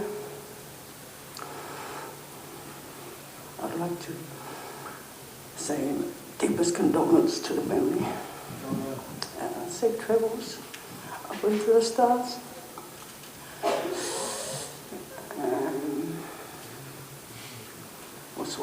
We'll swap digits on Monday. Te aroha, te whakapono, I te rangi marie,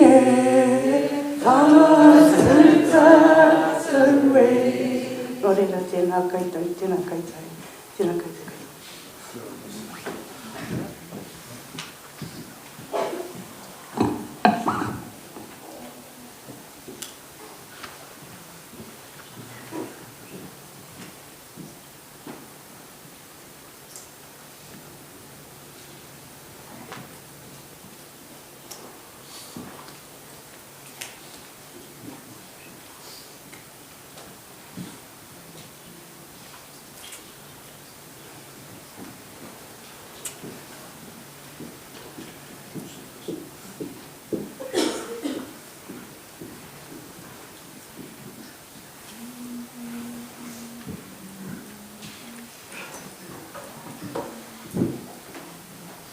Got one more minute. Mike's open, one more minute.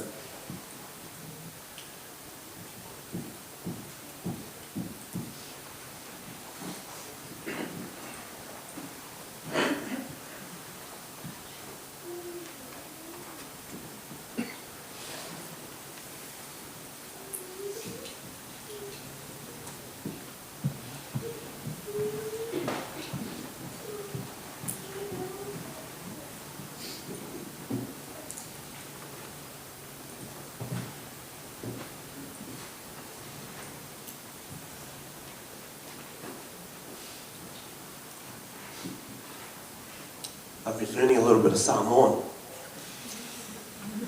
and understand the word for space, or the space between us, the va.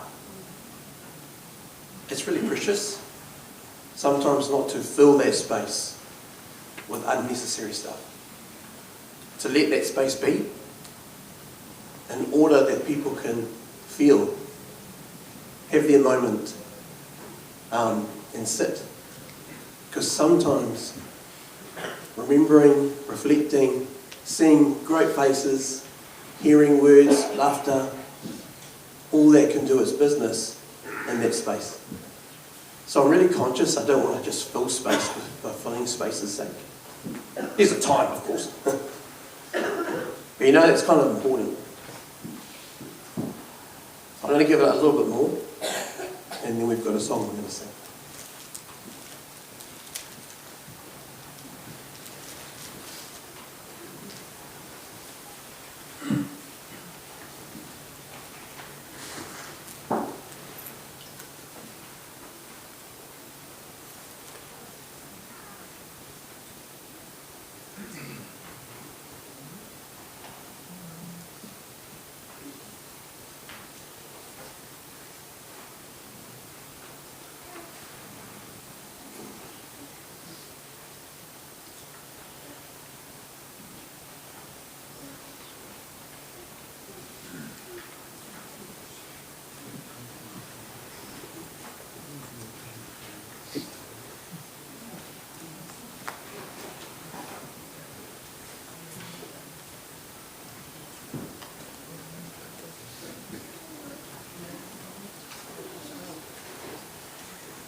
just me singing or others. It just sounds beautiful.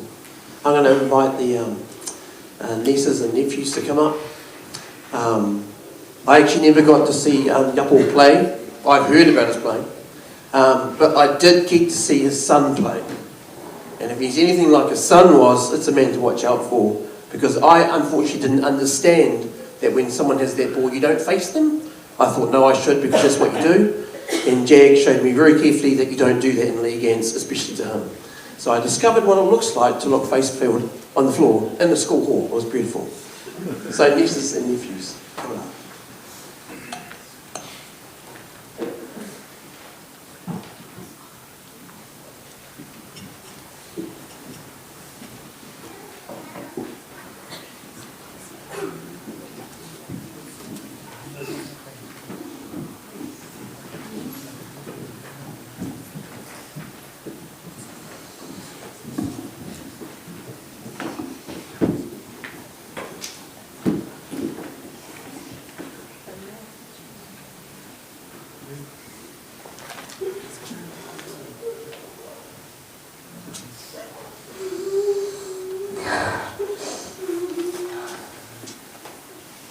Hi everyone,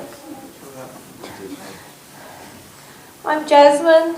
I'm the eldest of Nana's grandchildren. There's 18 of us, and then there's 19 great grandchildren. So yeah, I'm the daughter of Tassi and Raymond, you would have seen earlier. But also the daughter of Nana, because I was the first baby and I felt like I grew up with them. Just a few words about my uncle. Nothing, just something simple, something that it was really easy to write his eulogy because he's, yeah. So just going to share what came to my mind at the time.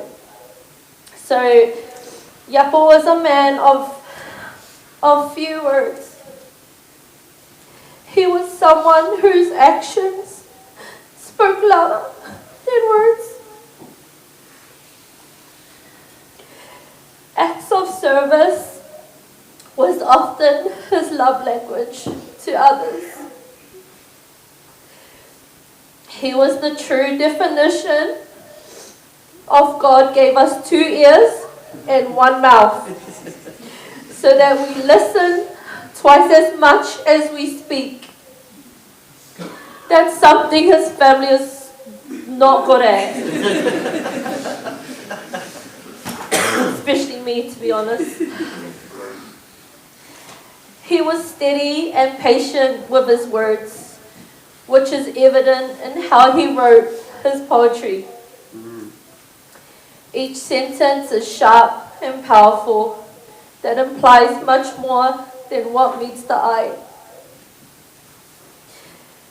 If there were ever family meetings or disagreements, we would wait to see if Ioapo would respond. Sometimes he would, sometimes he won't. But we knew as a family when he did, it was serious. And when he did speak, it was always the final say. No one would ever question Ioapo, not because we were scared, but because he always responded wisely and not impulsively. This is only one aspect of why he was so valued and respected in our family.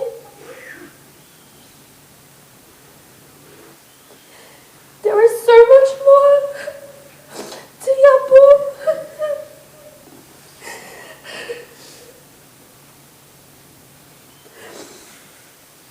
And if you were lucky to really know him, you will know that he was a man of many gifts, talents, and beautiful qualities. true definition of never judge a book by its cover.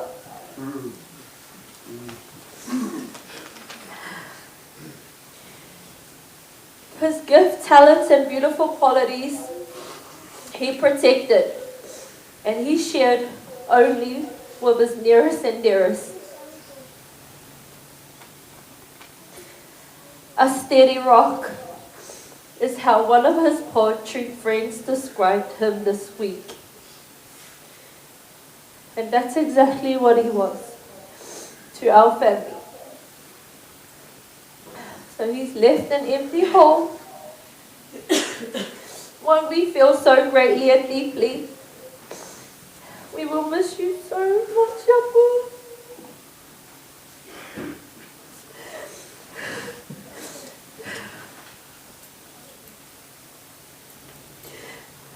Thank you for being you, but most importantly, thank you for letting us be us.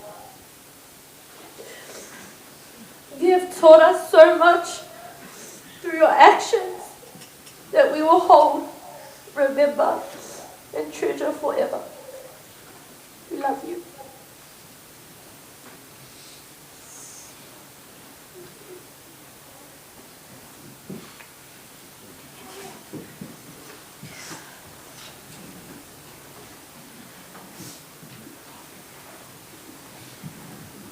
Hi everyone, I'm Chantal, Apple's niece. Today I stand before you not only to honor an incredible man, but as the proud niece of my beloved Uncle Apple.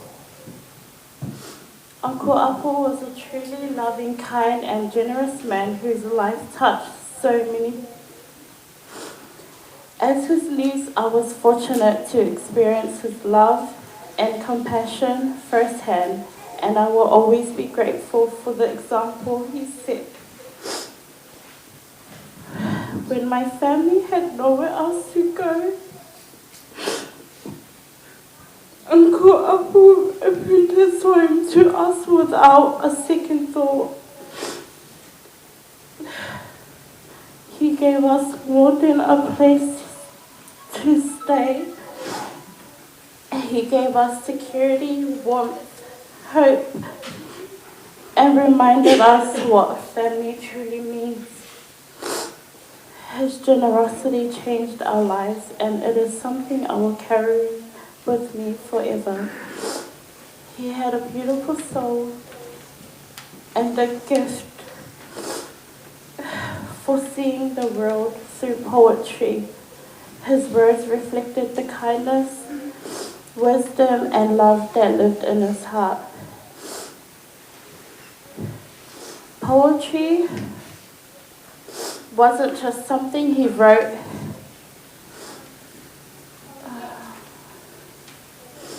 It was a part of who he was. When I used to stay with Uncle Apo and my cousins, Afina and Jaguar,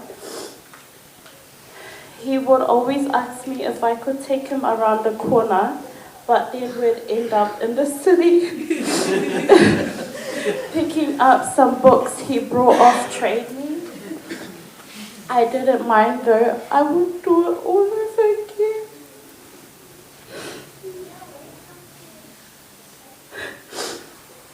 I'd like to share a small piece of his poetry that he wrote for me. In the core of Chantal, you lived and died, unborn, casting a shadow up over us. Tears would not find your grave. I could see the memorial gardens in full bloom, with vivid flags draped over statuette angel wings, and your urn resting on telling stone. Uncle Apo, thank you for loving us, believing in us, and opening your home when we needed it most. I love you, Uncle Apo. Manuia lo manonia. Thank you.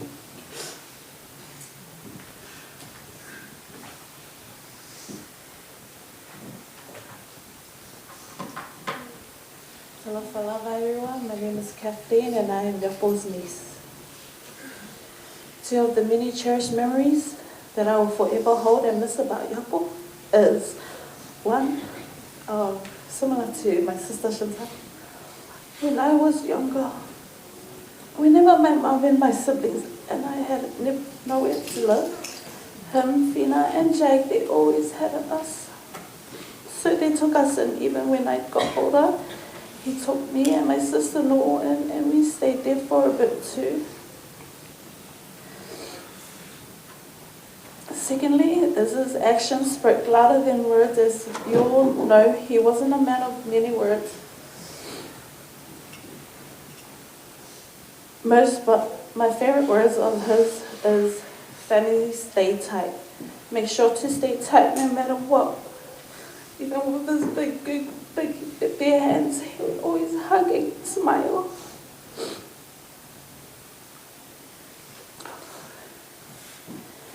Thank you for everything, Ioapo. I love you so much. You're not we alone, man. Thank you.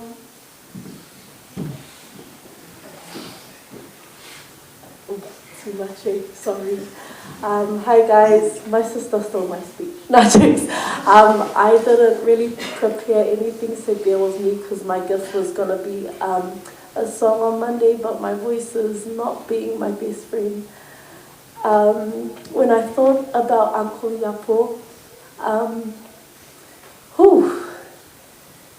I remember when we were having one of our very lovely family discussions. One thing always stuck with me. Growing up, there's a lot of girls in our family. It wasn't easy. Our cousins were our siblings. Our aunties and our uncles were our mums and dads. It took a village. And I remember him just saying to me, it's not your fault. And from there, I started to, you're good. It's not your fault. Thank you, Ans.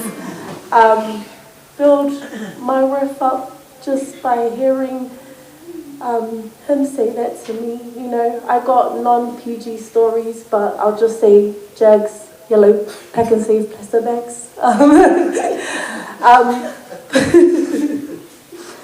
But Uncle Ioapo, the biggest thank you I have for you is for giving me two of my most favorite people. Jag and Fiends, man. You are my brother and sister. I don't care that we're actually cousins. You are my brother and sister, and I know we can never fill the gap your dad left. But we got you. I love you so much. Honestly, I wouldn't be half the person I am without you two. And Fiends, you already know you're my person. No matter what, I got you. I know we all have our own families now,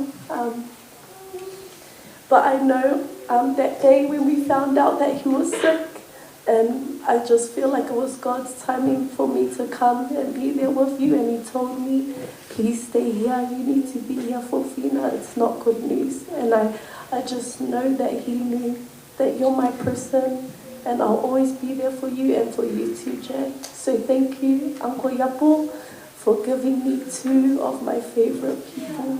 I love you guys so, so much. Thank you, guys.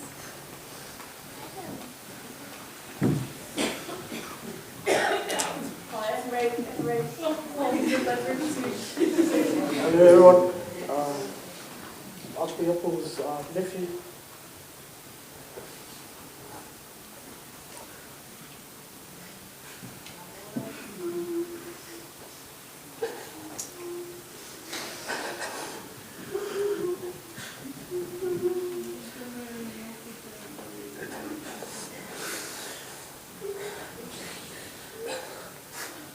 Funny memory.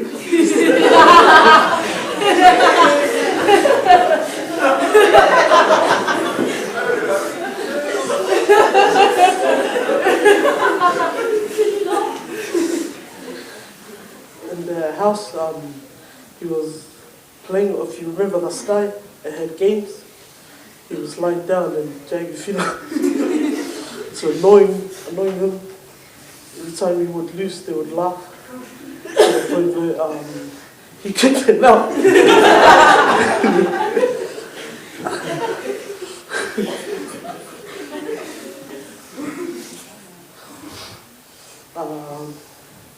I love my cousins. Us four tight. Bobby, Jag, if you know me.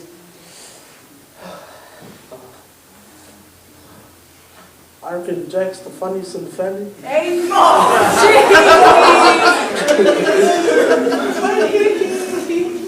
Them two, man. The jokes you can't post it on any social media.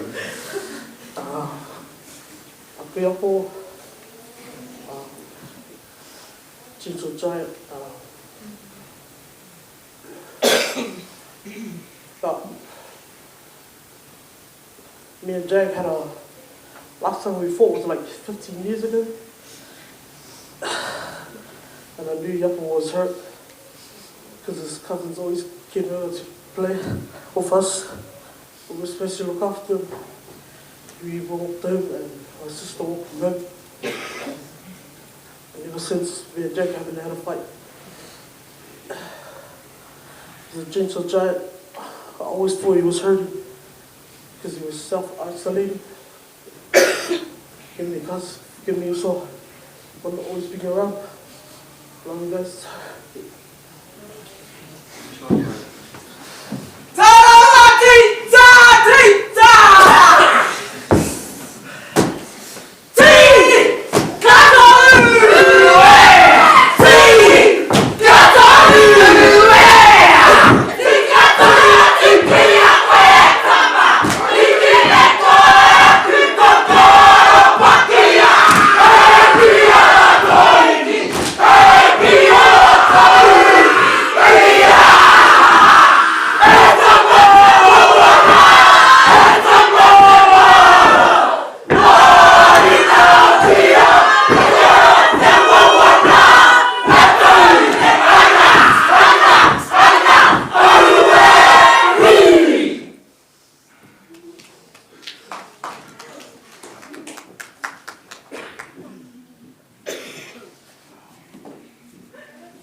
So I've had the privilege over many, many years of being these guys' youth leader. So all the nieces and the nephews, I've been a part of the family. That's how I fit in with the family. Been to the rugby games, dropped them off, seen the times when they loved each other and then not so loved each other. But Lottie, to see your grandchildren in a way in which they honour and stick together is really, really awesome to see. The Bible's clear about it. Wherever there is unity, he commands the blessing. Which means he yells it from the 2 rooftops. Goes hundies with it and he says, "Oi, may there be a blessing." Not just a little gentle, "Oh, you come in here." He commands it. All because of unity. You see it in a rugby league team, sometimes in the All Black team, but when you see it in a whānau, in an ainga, oh, everybody gets blessed. It's awesome. Really, really awesome. I hand it over to the siblings.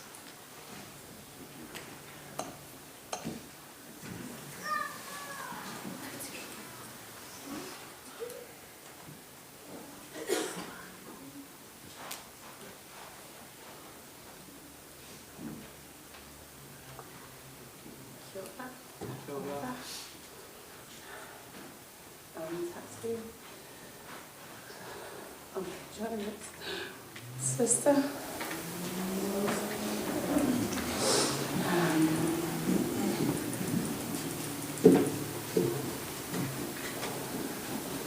he was my same half.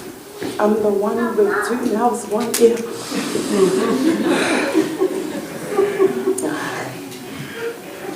There's only 1 year apart between me and Jonah. So he was my first friend. He was my first mentor. Pretty much my first everything. And I was his first shadow, literally. I wasn't going to talk today. I told myself I wasn't going to talk because I'm not a talker, I'm just a yeller.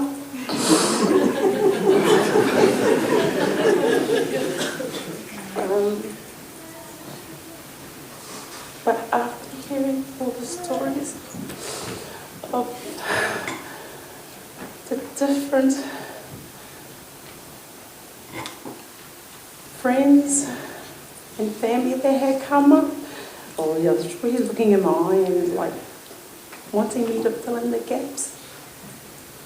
Because all people's stories on the family side and the friend side, because we were so close in age, we went through a lot of things that a lot of people don't know. So me, I have secrets. So I'm just going to go with you guiding me for what you have said today and try and follow all your paths and all your stories. Including Jonah. Jonah in primary, he would cringe because no one could say his name properly. You have to remember we came to New Zealand in 1974. Around the dawn raids. Okay, so we had unusual names. And he would cringe because everybody would call him Ioapo. And you know how mean kids can be. Hey, poo. Because that's what they call, you know, they just couldn't pronounce his name properly. We moved to Pirangi, 13 Pirangi. And our next door neighbours were the Robertsons, Balangi, Simon and his 2 sisters, Buddy and Julie. And there used to be just small stones that used to separate our 2 houses. And yep, as Jonah was outside, I was his shadow. I would always be behind him. And the neighbours came up to and said, "Oh, what's your name?" Jonah.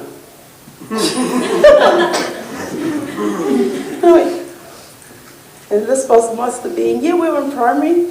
Yeah, my name's Jonah. And then they introduced this. And I'm like looking up at him and I said, yeah, I'm Tussie. I'm kicking myself now because my name wasn't pronounced right either through primary. I should have said Tracy or something, you know. And from then on, he was Jonah. And he knew why. And I knew why, and he knew why, because people just couldn't pronounce his name right, and he just wanted to stop being called Pooh.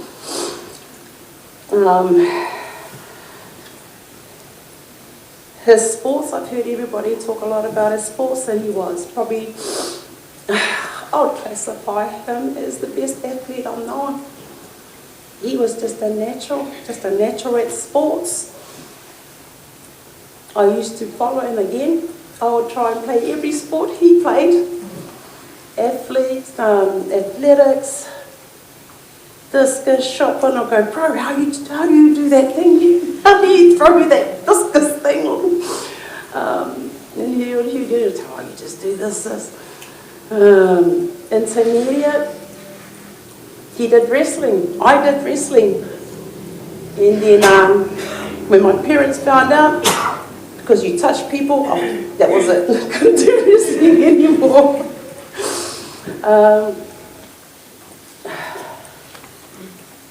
College, that was the shiz. Because when he went into intermediate, actually, Jonah actually skipped classes. He was that intelligent. We were one class apart, and in primary, he got moved up a class. So I was a bit not happy about that, because then we were 2 classes apart. So I wasn't at intermediate when he was at intermediate. But when I started college, I was back with my bro. And it was the shiz.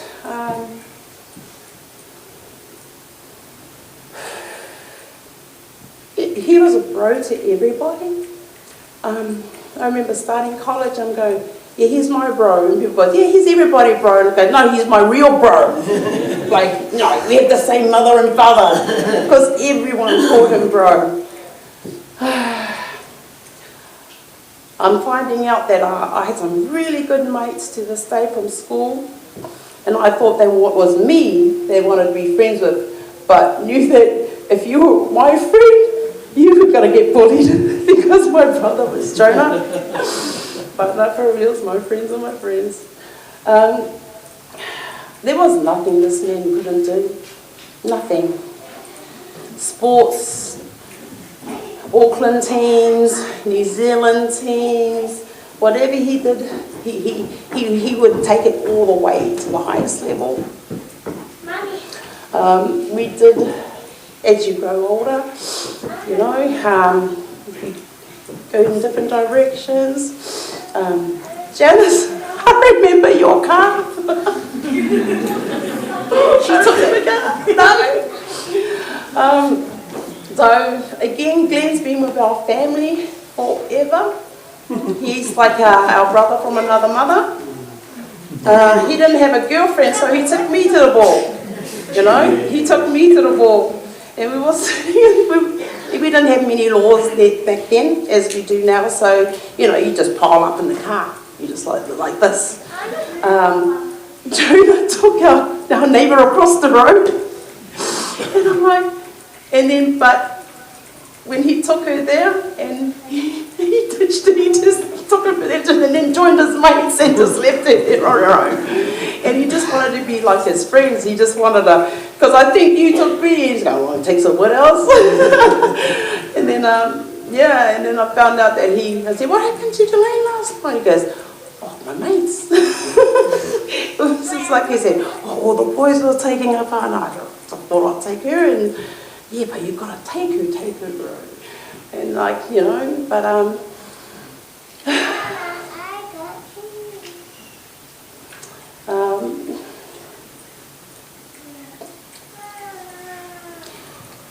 I'd like to say that Jonah lived many lives.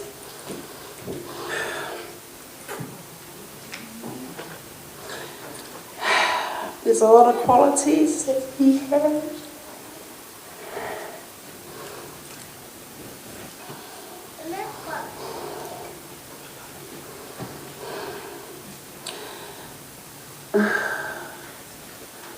There was a time that I went overseas for quite a few years, 15 years, and I came back reconnected with my family and my bro.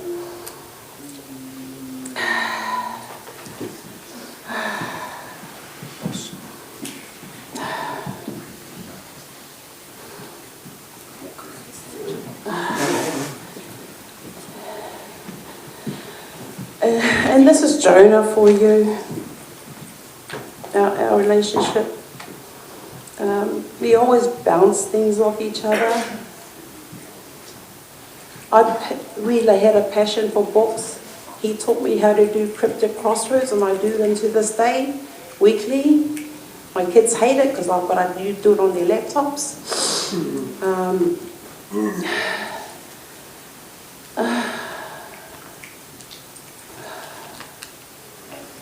I asked my bro, as you would all know, he liked his space. And I'm kind of a real extrovert.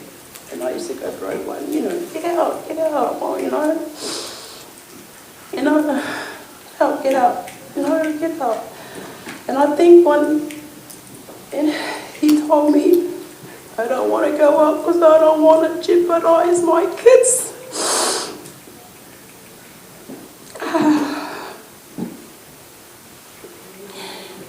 all of a sudden he started calling in just this year or late last year.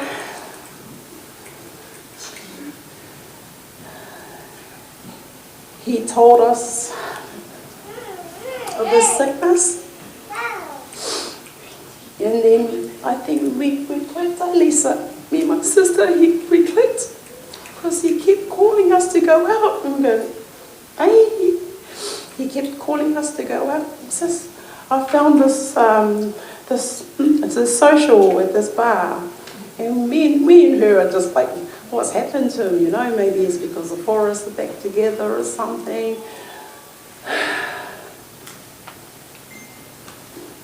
And then I clicked, it's because he was sick and he was trying to spend more time with us.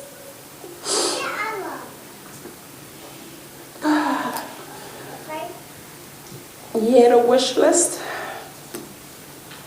He ticked most of it off. The one thing he didn't tick off was to be here for Mum's 75th birthday. And the other one was charter fishing.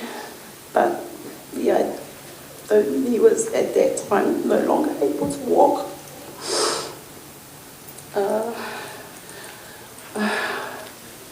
And I also remember my daughter Jasmine calling me, because we all knew that he was doing the bucket list. And Jonah did say, lots of times said, we got too many bloody girls, there's too many bloody girls, and they're all mouthy and strong. Oh well, we need more boys. And he got boys and their partners. So thank you, boys. Thank you, baby daddies. yeah, you know, you're part of our family, and thank you so much for pulling through for the family. But I remember Jasmine calling me, because only boys can talk about boy things, and he goes, hey, Jonah didn't want to ride on the sis, but he wants to go to showgirls. And I went, okay, we'll get the in-laws to sort that out. Don't worry, we'll get the boys and we'll get the in-laws to sort it out.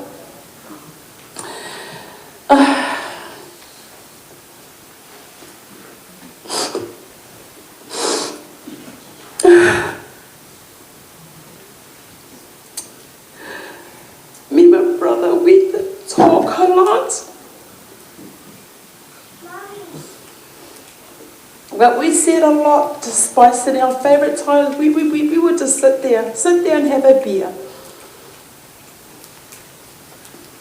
Yeah.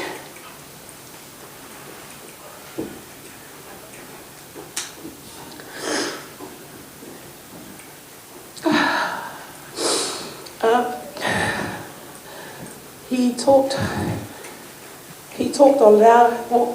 His last weeks, all he could say, the two most words that he spoke when he knew his time was being cut was family, friends, family, friends, family, friends. That's all he could talk about was family, friends, family, and friends.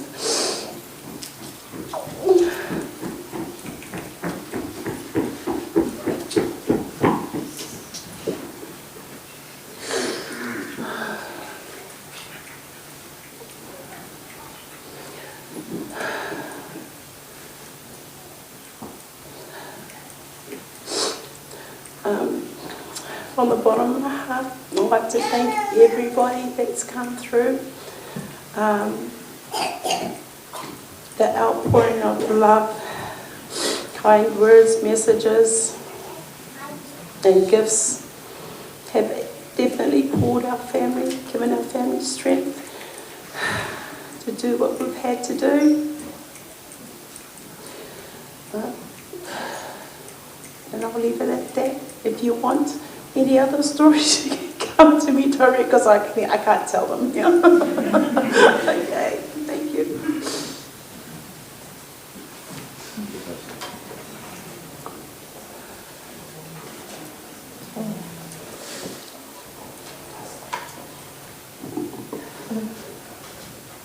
when my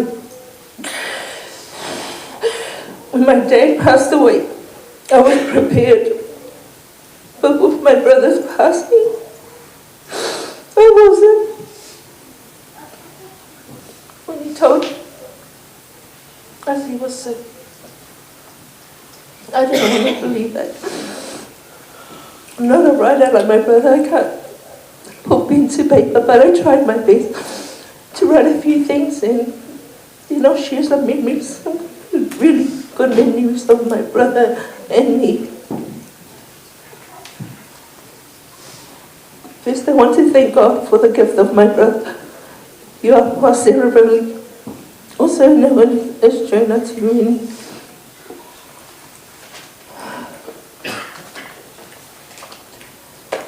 Thank you, TCC, Tamaki Community Church, for giving us and my brother's service here. Thank you, family and friends, for your love and support. When you found out my brother was sick, and for the love that you've shown for the past weeks.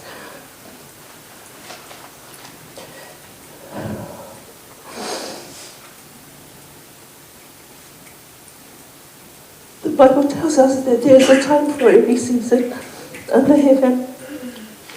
Well, this is one of the hardest seasons our family has faced.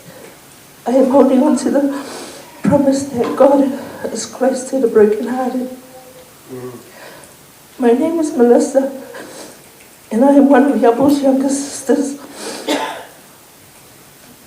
I always thought of my brother as a gentle giant, humble, hardly to speak, and quiet. I remember we had a lot of fun times growing up. My main memories were of our parents taking us to watch his game. And then, as I got a bit older, my mum started taking me to church because someone had to pray for these three.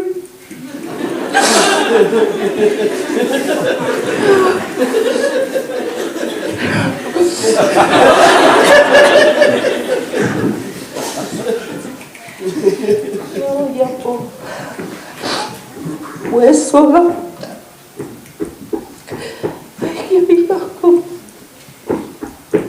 I will share a few memories of my brother. I guess I got to spend a lot of time with my brother when I was older, not younger, because they got up to mischief those.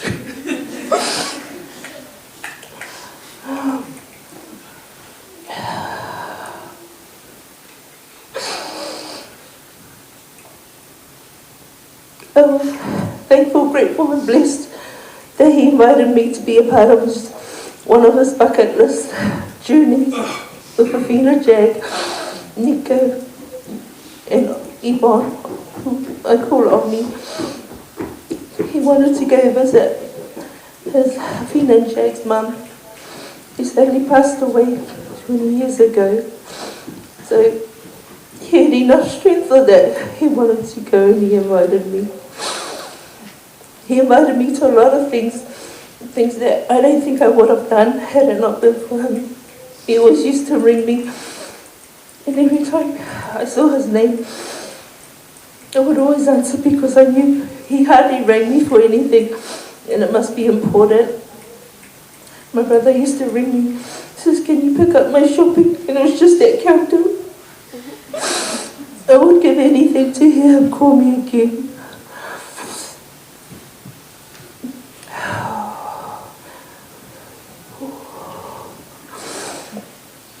My brother Ioapo always had his home open to me and my children, as you heard in their speeches. He loved them like his own, and I loved his kids like my own. Jag and Fina, stay strong and know that you have a village behind you. Uncle Glenn, thank you, Glenn, for coming numerous times when you heard that our brother was sick. Forever grateful that you were there and are still here. It's so hard to put into words how I feel, but I love my brother so much. I hardly said it, but I think he knew because every time he saw me, his face lit up. When I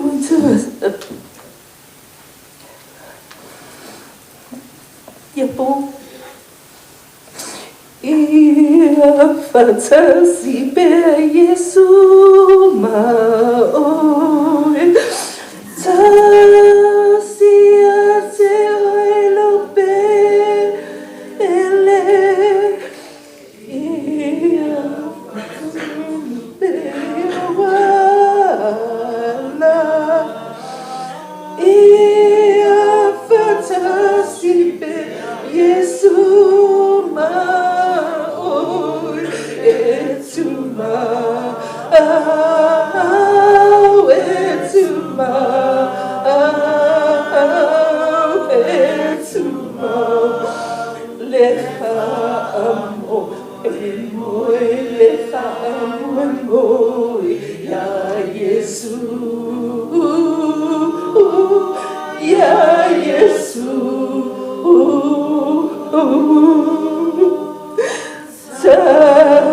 Tateto Feloa Ia Ia mana wila malanga Ioapo Alfa anga mo hele uma. Thank you.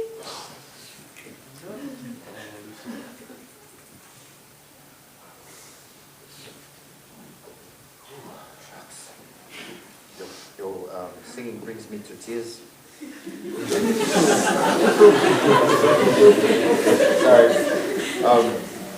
I did write something, but I think I'm going to freestyle because, I don't know, me and my brother, we had a really weird sense of humor. Not many people would know we had lots of deep conversations and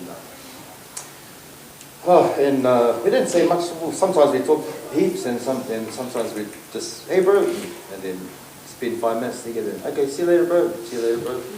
And that was enough because just being with him, that's all I wanted to do. Even before he was sick. So I'm trying to hide behind my humor, but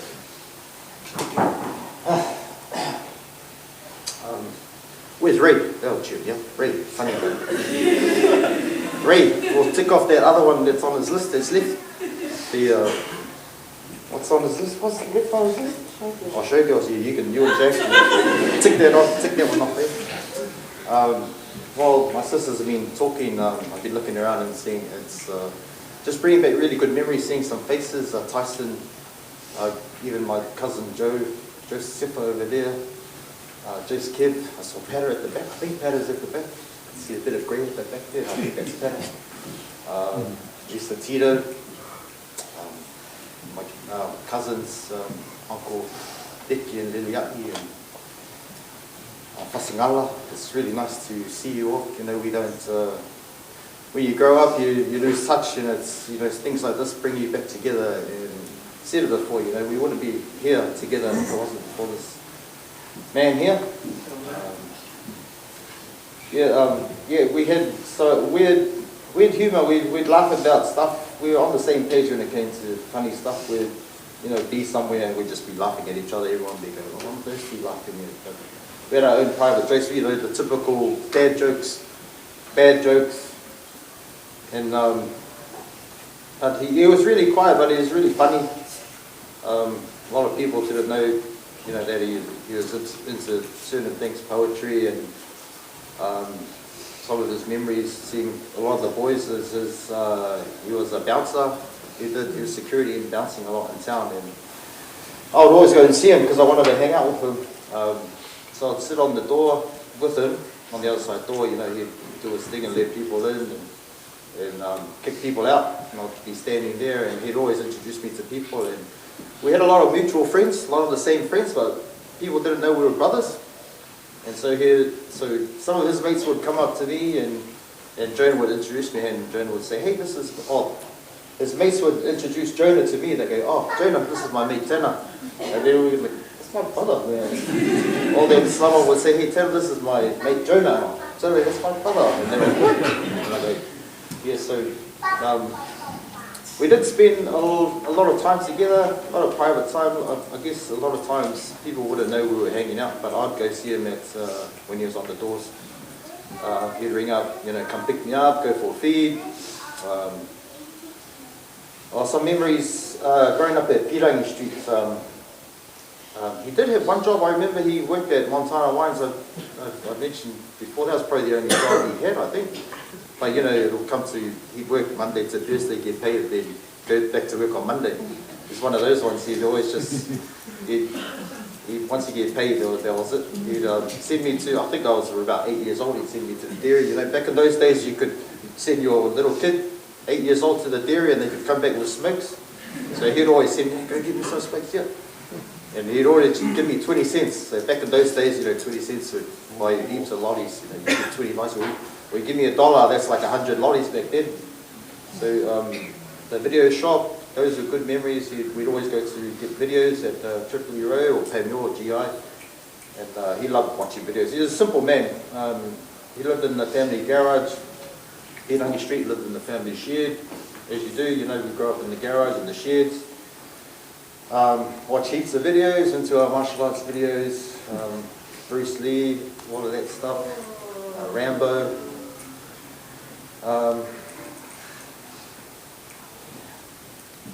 Yeah, I'm going to miss him.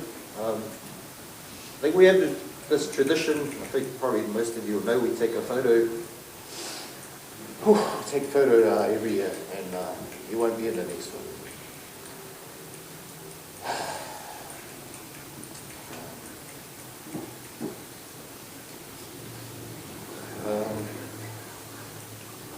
I might share some. In his final days, when he's about to pass, when I knew it was the end, I went straight over to see him and cried my eyes out, and he cried his eyes out, and shucks, I thought the good thing was that I thought, that's it, I've done my crying, I'm not going to cry anymore, because that was a big cry for me, I didn't really cry. When I found myself, I had shed a lot of more tears. When he was right at the end, before he took his last breath, I was talking to him and stroking his cheek, and could see his breathing was getting further and further apart, and knew his time was coming, and I was talking to him. I was going, you can go, bro.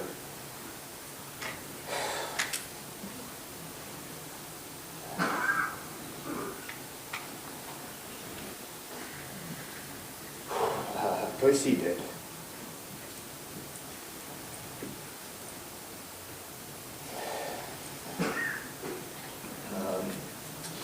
I was stroking his face, and I was saying, at the same time I was saying, don't go, Ioapo. Don't go and leave me with these two. I was really saying that. Don't leave me with. But Fina and Jag, yeah, we've got a big family, like you always say, man. It's one of Ioapo's favourite sayings. You know what's coming. It's too many girls in our family. But hey, I wouldn't change anything for the world. I wouldn't change any one of you. You are, like Ioapo always said, just let them be, let them live their lives the way they want to live. And yeah, when he said something, that was it. And because he didn't say much, if he told me something, I would always agree. I said, Ioapo would say something, and I'd say, yeah, see. I probably usually always agreed with him anyway. Man of few words, but it really meant something when he said anything he said. He really meant it.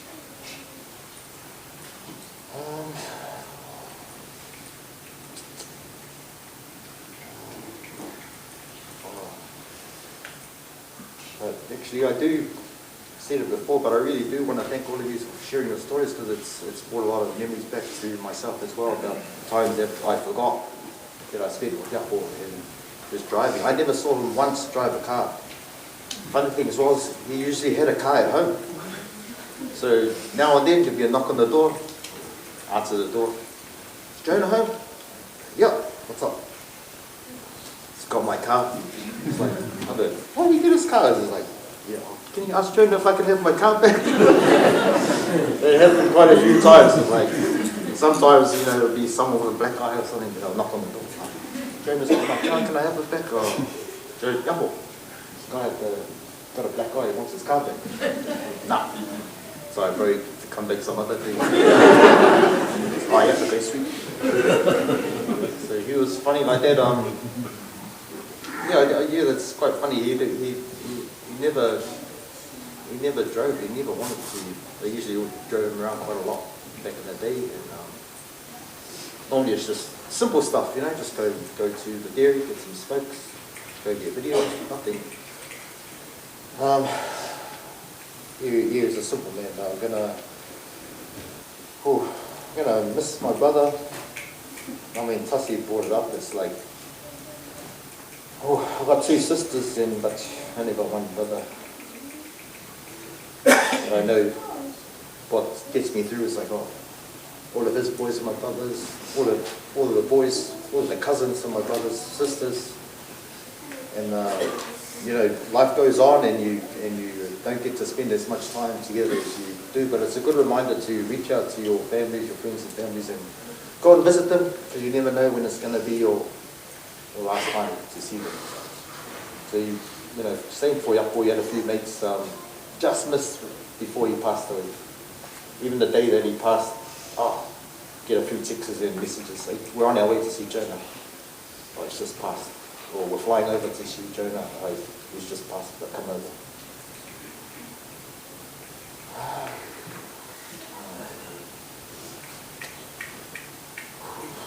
Oh, Ioapo.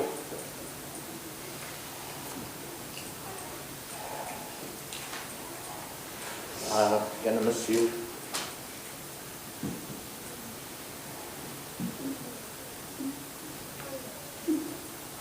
I'm gonna miss passing your messages on.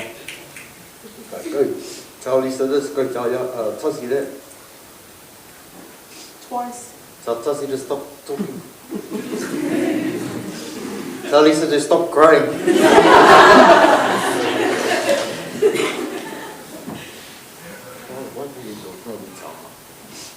No, he's got that. I know you'll know this one. Everyone knows. You used to do the old, Ioapo, Mum just said this. And you go, that was his thing when they came back. He didn't want to say anything. Oh man, just too many memories to share. But I think what I take from today is like what he meant to everyone here. And I know Glenn's and his boys and the cousins, they've always been there for him. And he always told me how important his boys were, and the cousins. He always wanted to, he was planning more stuff with everyone, didn't quite get there in the end. He was planning family reunions with fellow, and never got there in the end. But that was his time, so just wish you safe travels, Ioapo. You've been the best brother.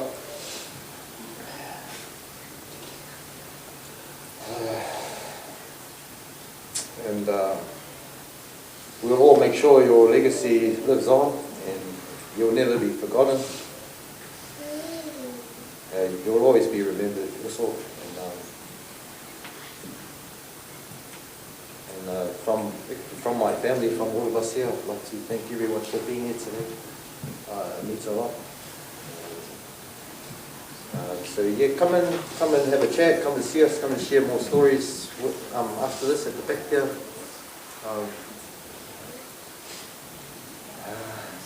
But yeah, and then there were three, just me and these two now. And so I might need some counselling later on from you. I'll come to church more. Yeah, but I think that's. Lisa, I'll send Lisa to come see you, Janice, for some singing lessons there. Okay, thank you everyone. You are.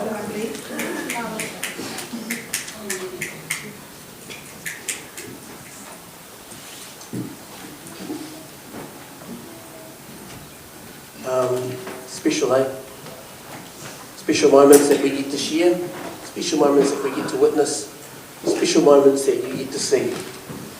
And what I'm thankful for is the family didn't want to stop there. There's a video I'll show you very shortly of a very special moment with Ioapo and all the sisters, brothers, and all the extended family. And I think it's really, really cool, and I think you'll like it.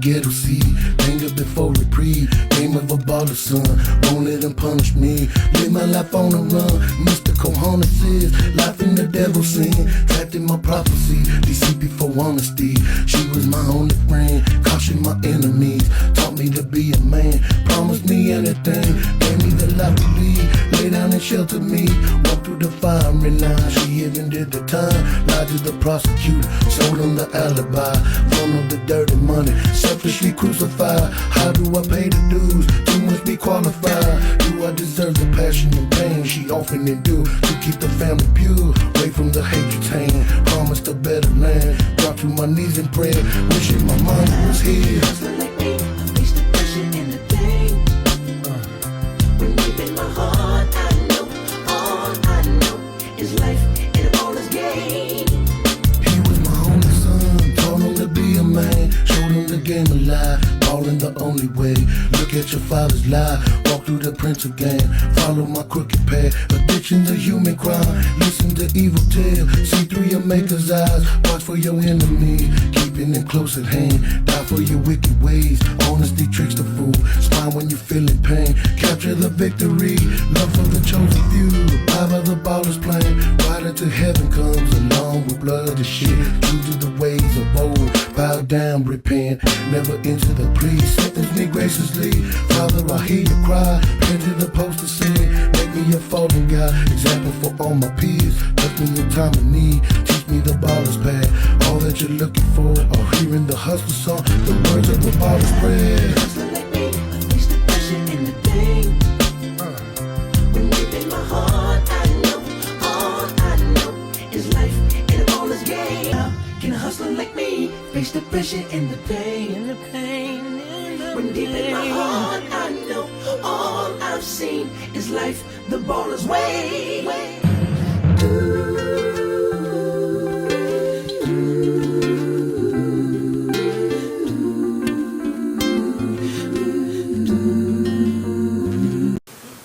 Awesome, eh?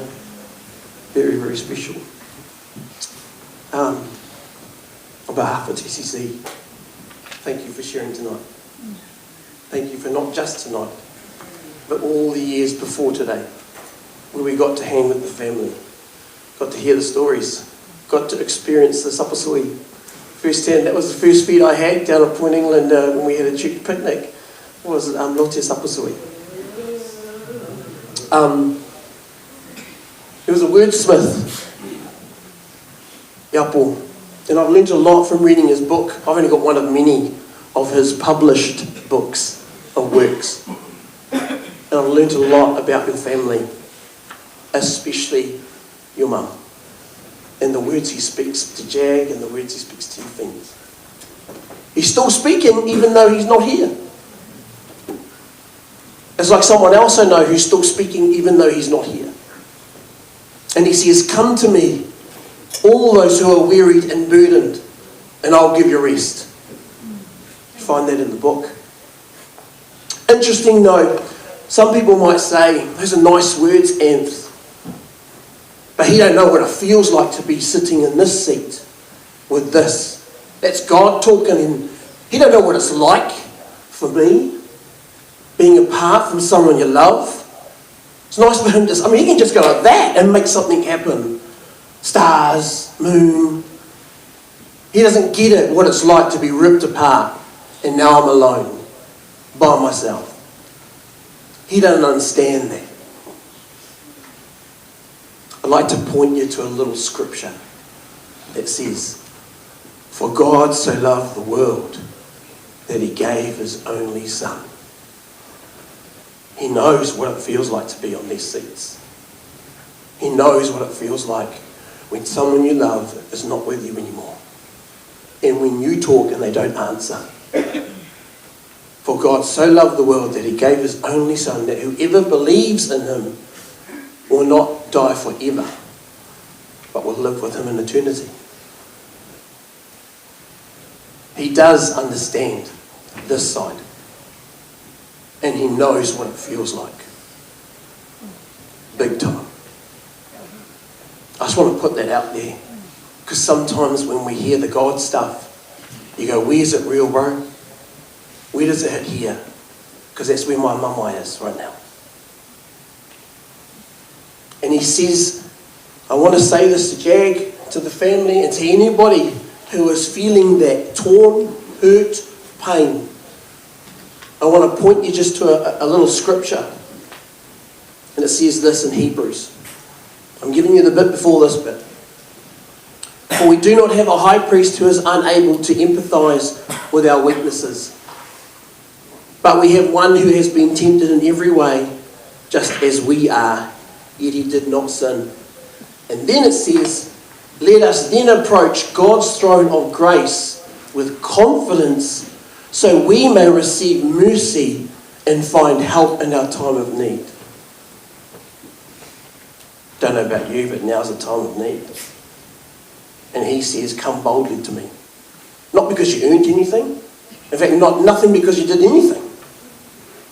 But because of what his son did. Come to me. It's a bit like getting a ticket into a rugby game when you didn't pay for it because someone else did. And you got in because they gave you the ticket. You didn't do anything to earn it, but you got in. And why do I put the words there? It's because I want you to remember those words more than my words. When you're in a position where you're going, how can I come to that dude? He doesn't understand, number one. Or how could I come to that dude because I haven't been in church for a long time? Or how could I come to that dude because I don't know all this stuff in the Bible? I just want to point you back to that. Let us approach God's throne of grace with confidence. Why? So that we may receive mercy and find grace to help us in our time of need. So from one poet to another poet. And I'll leave you with this. One night I dreamt I was walking along the beach with the Lord. Many scenes from my life flashed across the sky, and each scene I noticed footprints in the sand. Sometimes there were 2 sets of footprints, and other times there was 1 set of footprints. This bothered me because I noticed that during the low periods of my life when I was suffering from anguish, sorrow and defeat, I could only see 1 set of footprints. One night So I said to the Lord, you promised me, Lord, that if I had followed you, that you would walk with me always. But I've just noticed that during the most trying periods of my life, there's only been 1 set of footprints in the sand. Why, when I needed you most, have you not been there for me? Then the Lord replied, the times when you have seen only 1 set of footprints is when I carried you.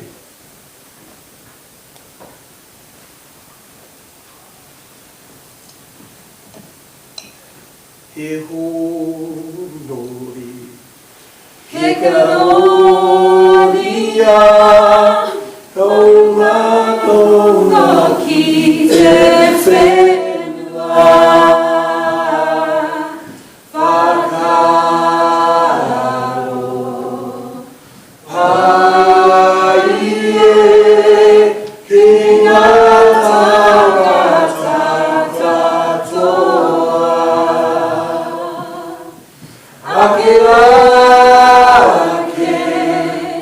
Akira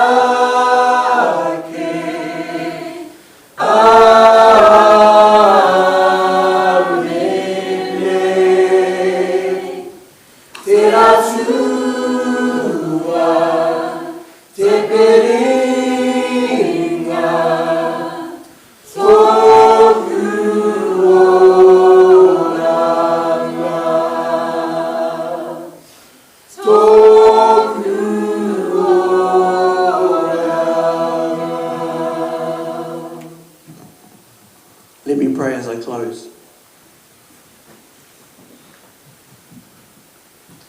We've talked a lot tonight, Lord. You've had some cool stuff, some fun stuff. You've heard people pour out their hearts about someone they miss and they love. You've heard them ask for comfort. You've heard them share their desires to support. First, Lord, I want to say thank you for being here. Secondly, I want to say thank you, you're listening. And third, Jesus, I ask that you may be with everybody so that they may know who you are. But Jesus, may they come and approach you.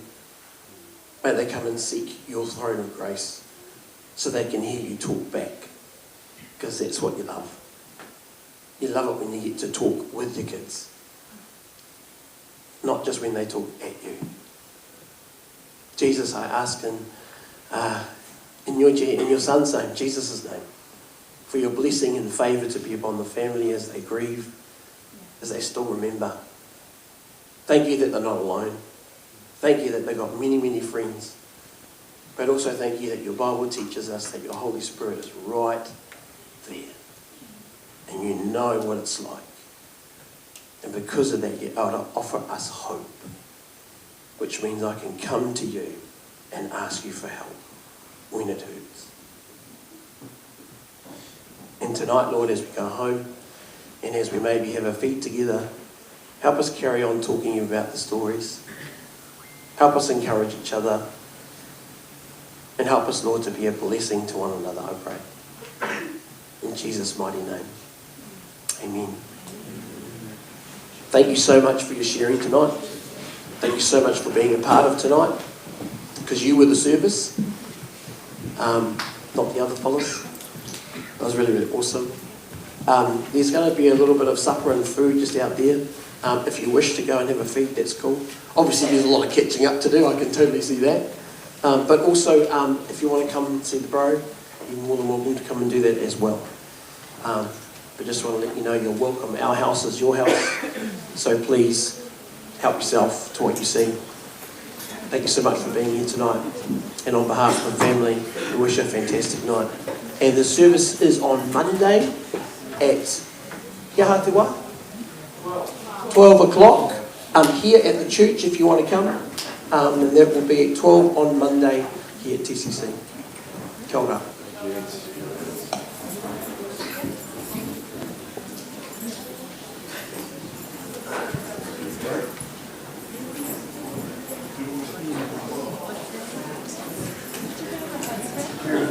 Like Anthony explained, that there's supper provided, light refreshments for the family. Please let the elderlies and the ladies push on through first, and all the gentlemen. There's enough there for everybody to have a double. Yeah, thank you very much.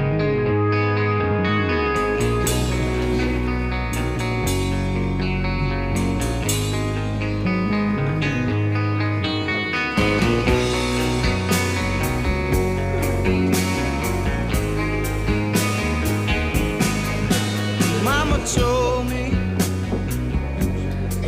when I was young, and sat beside me, my only son, and listen closely to what I say. And if you do this, it'll help you some sunny day.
Get your lust,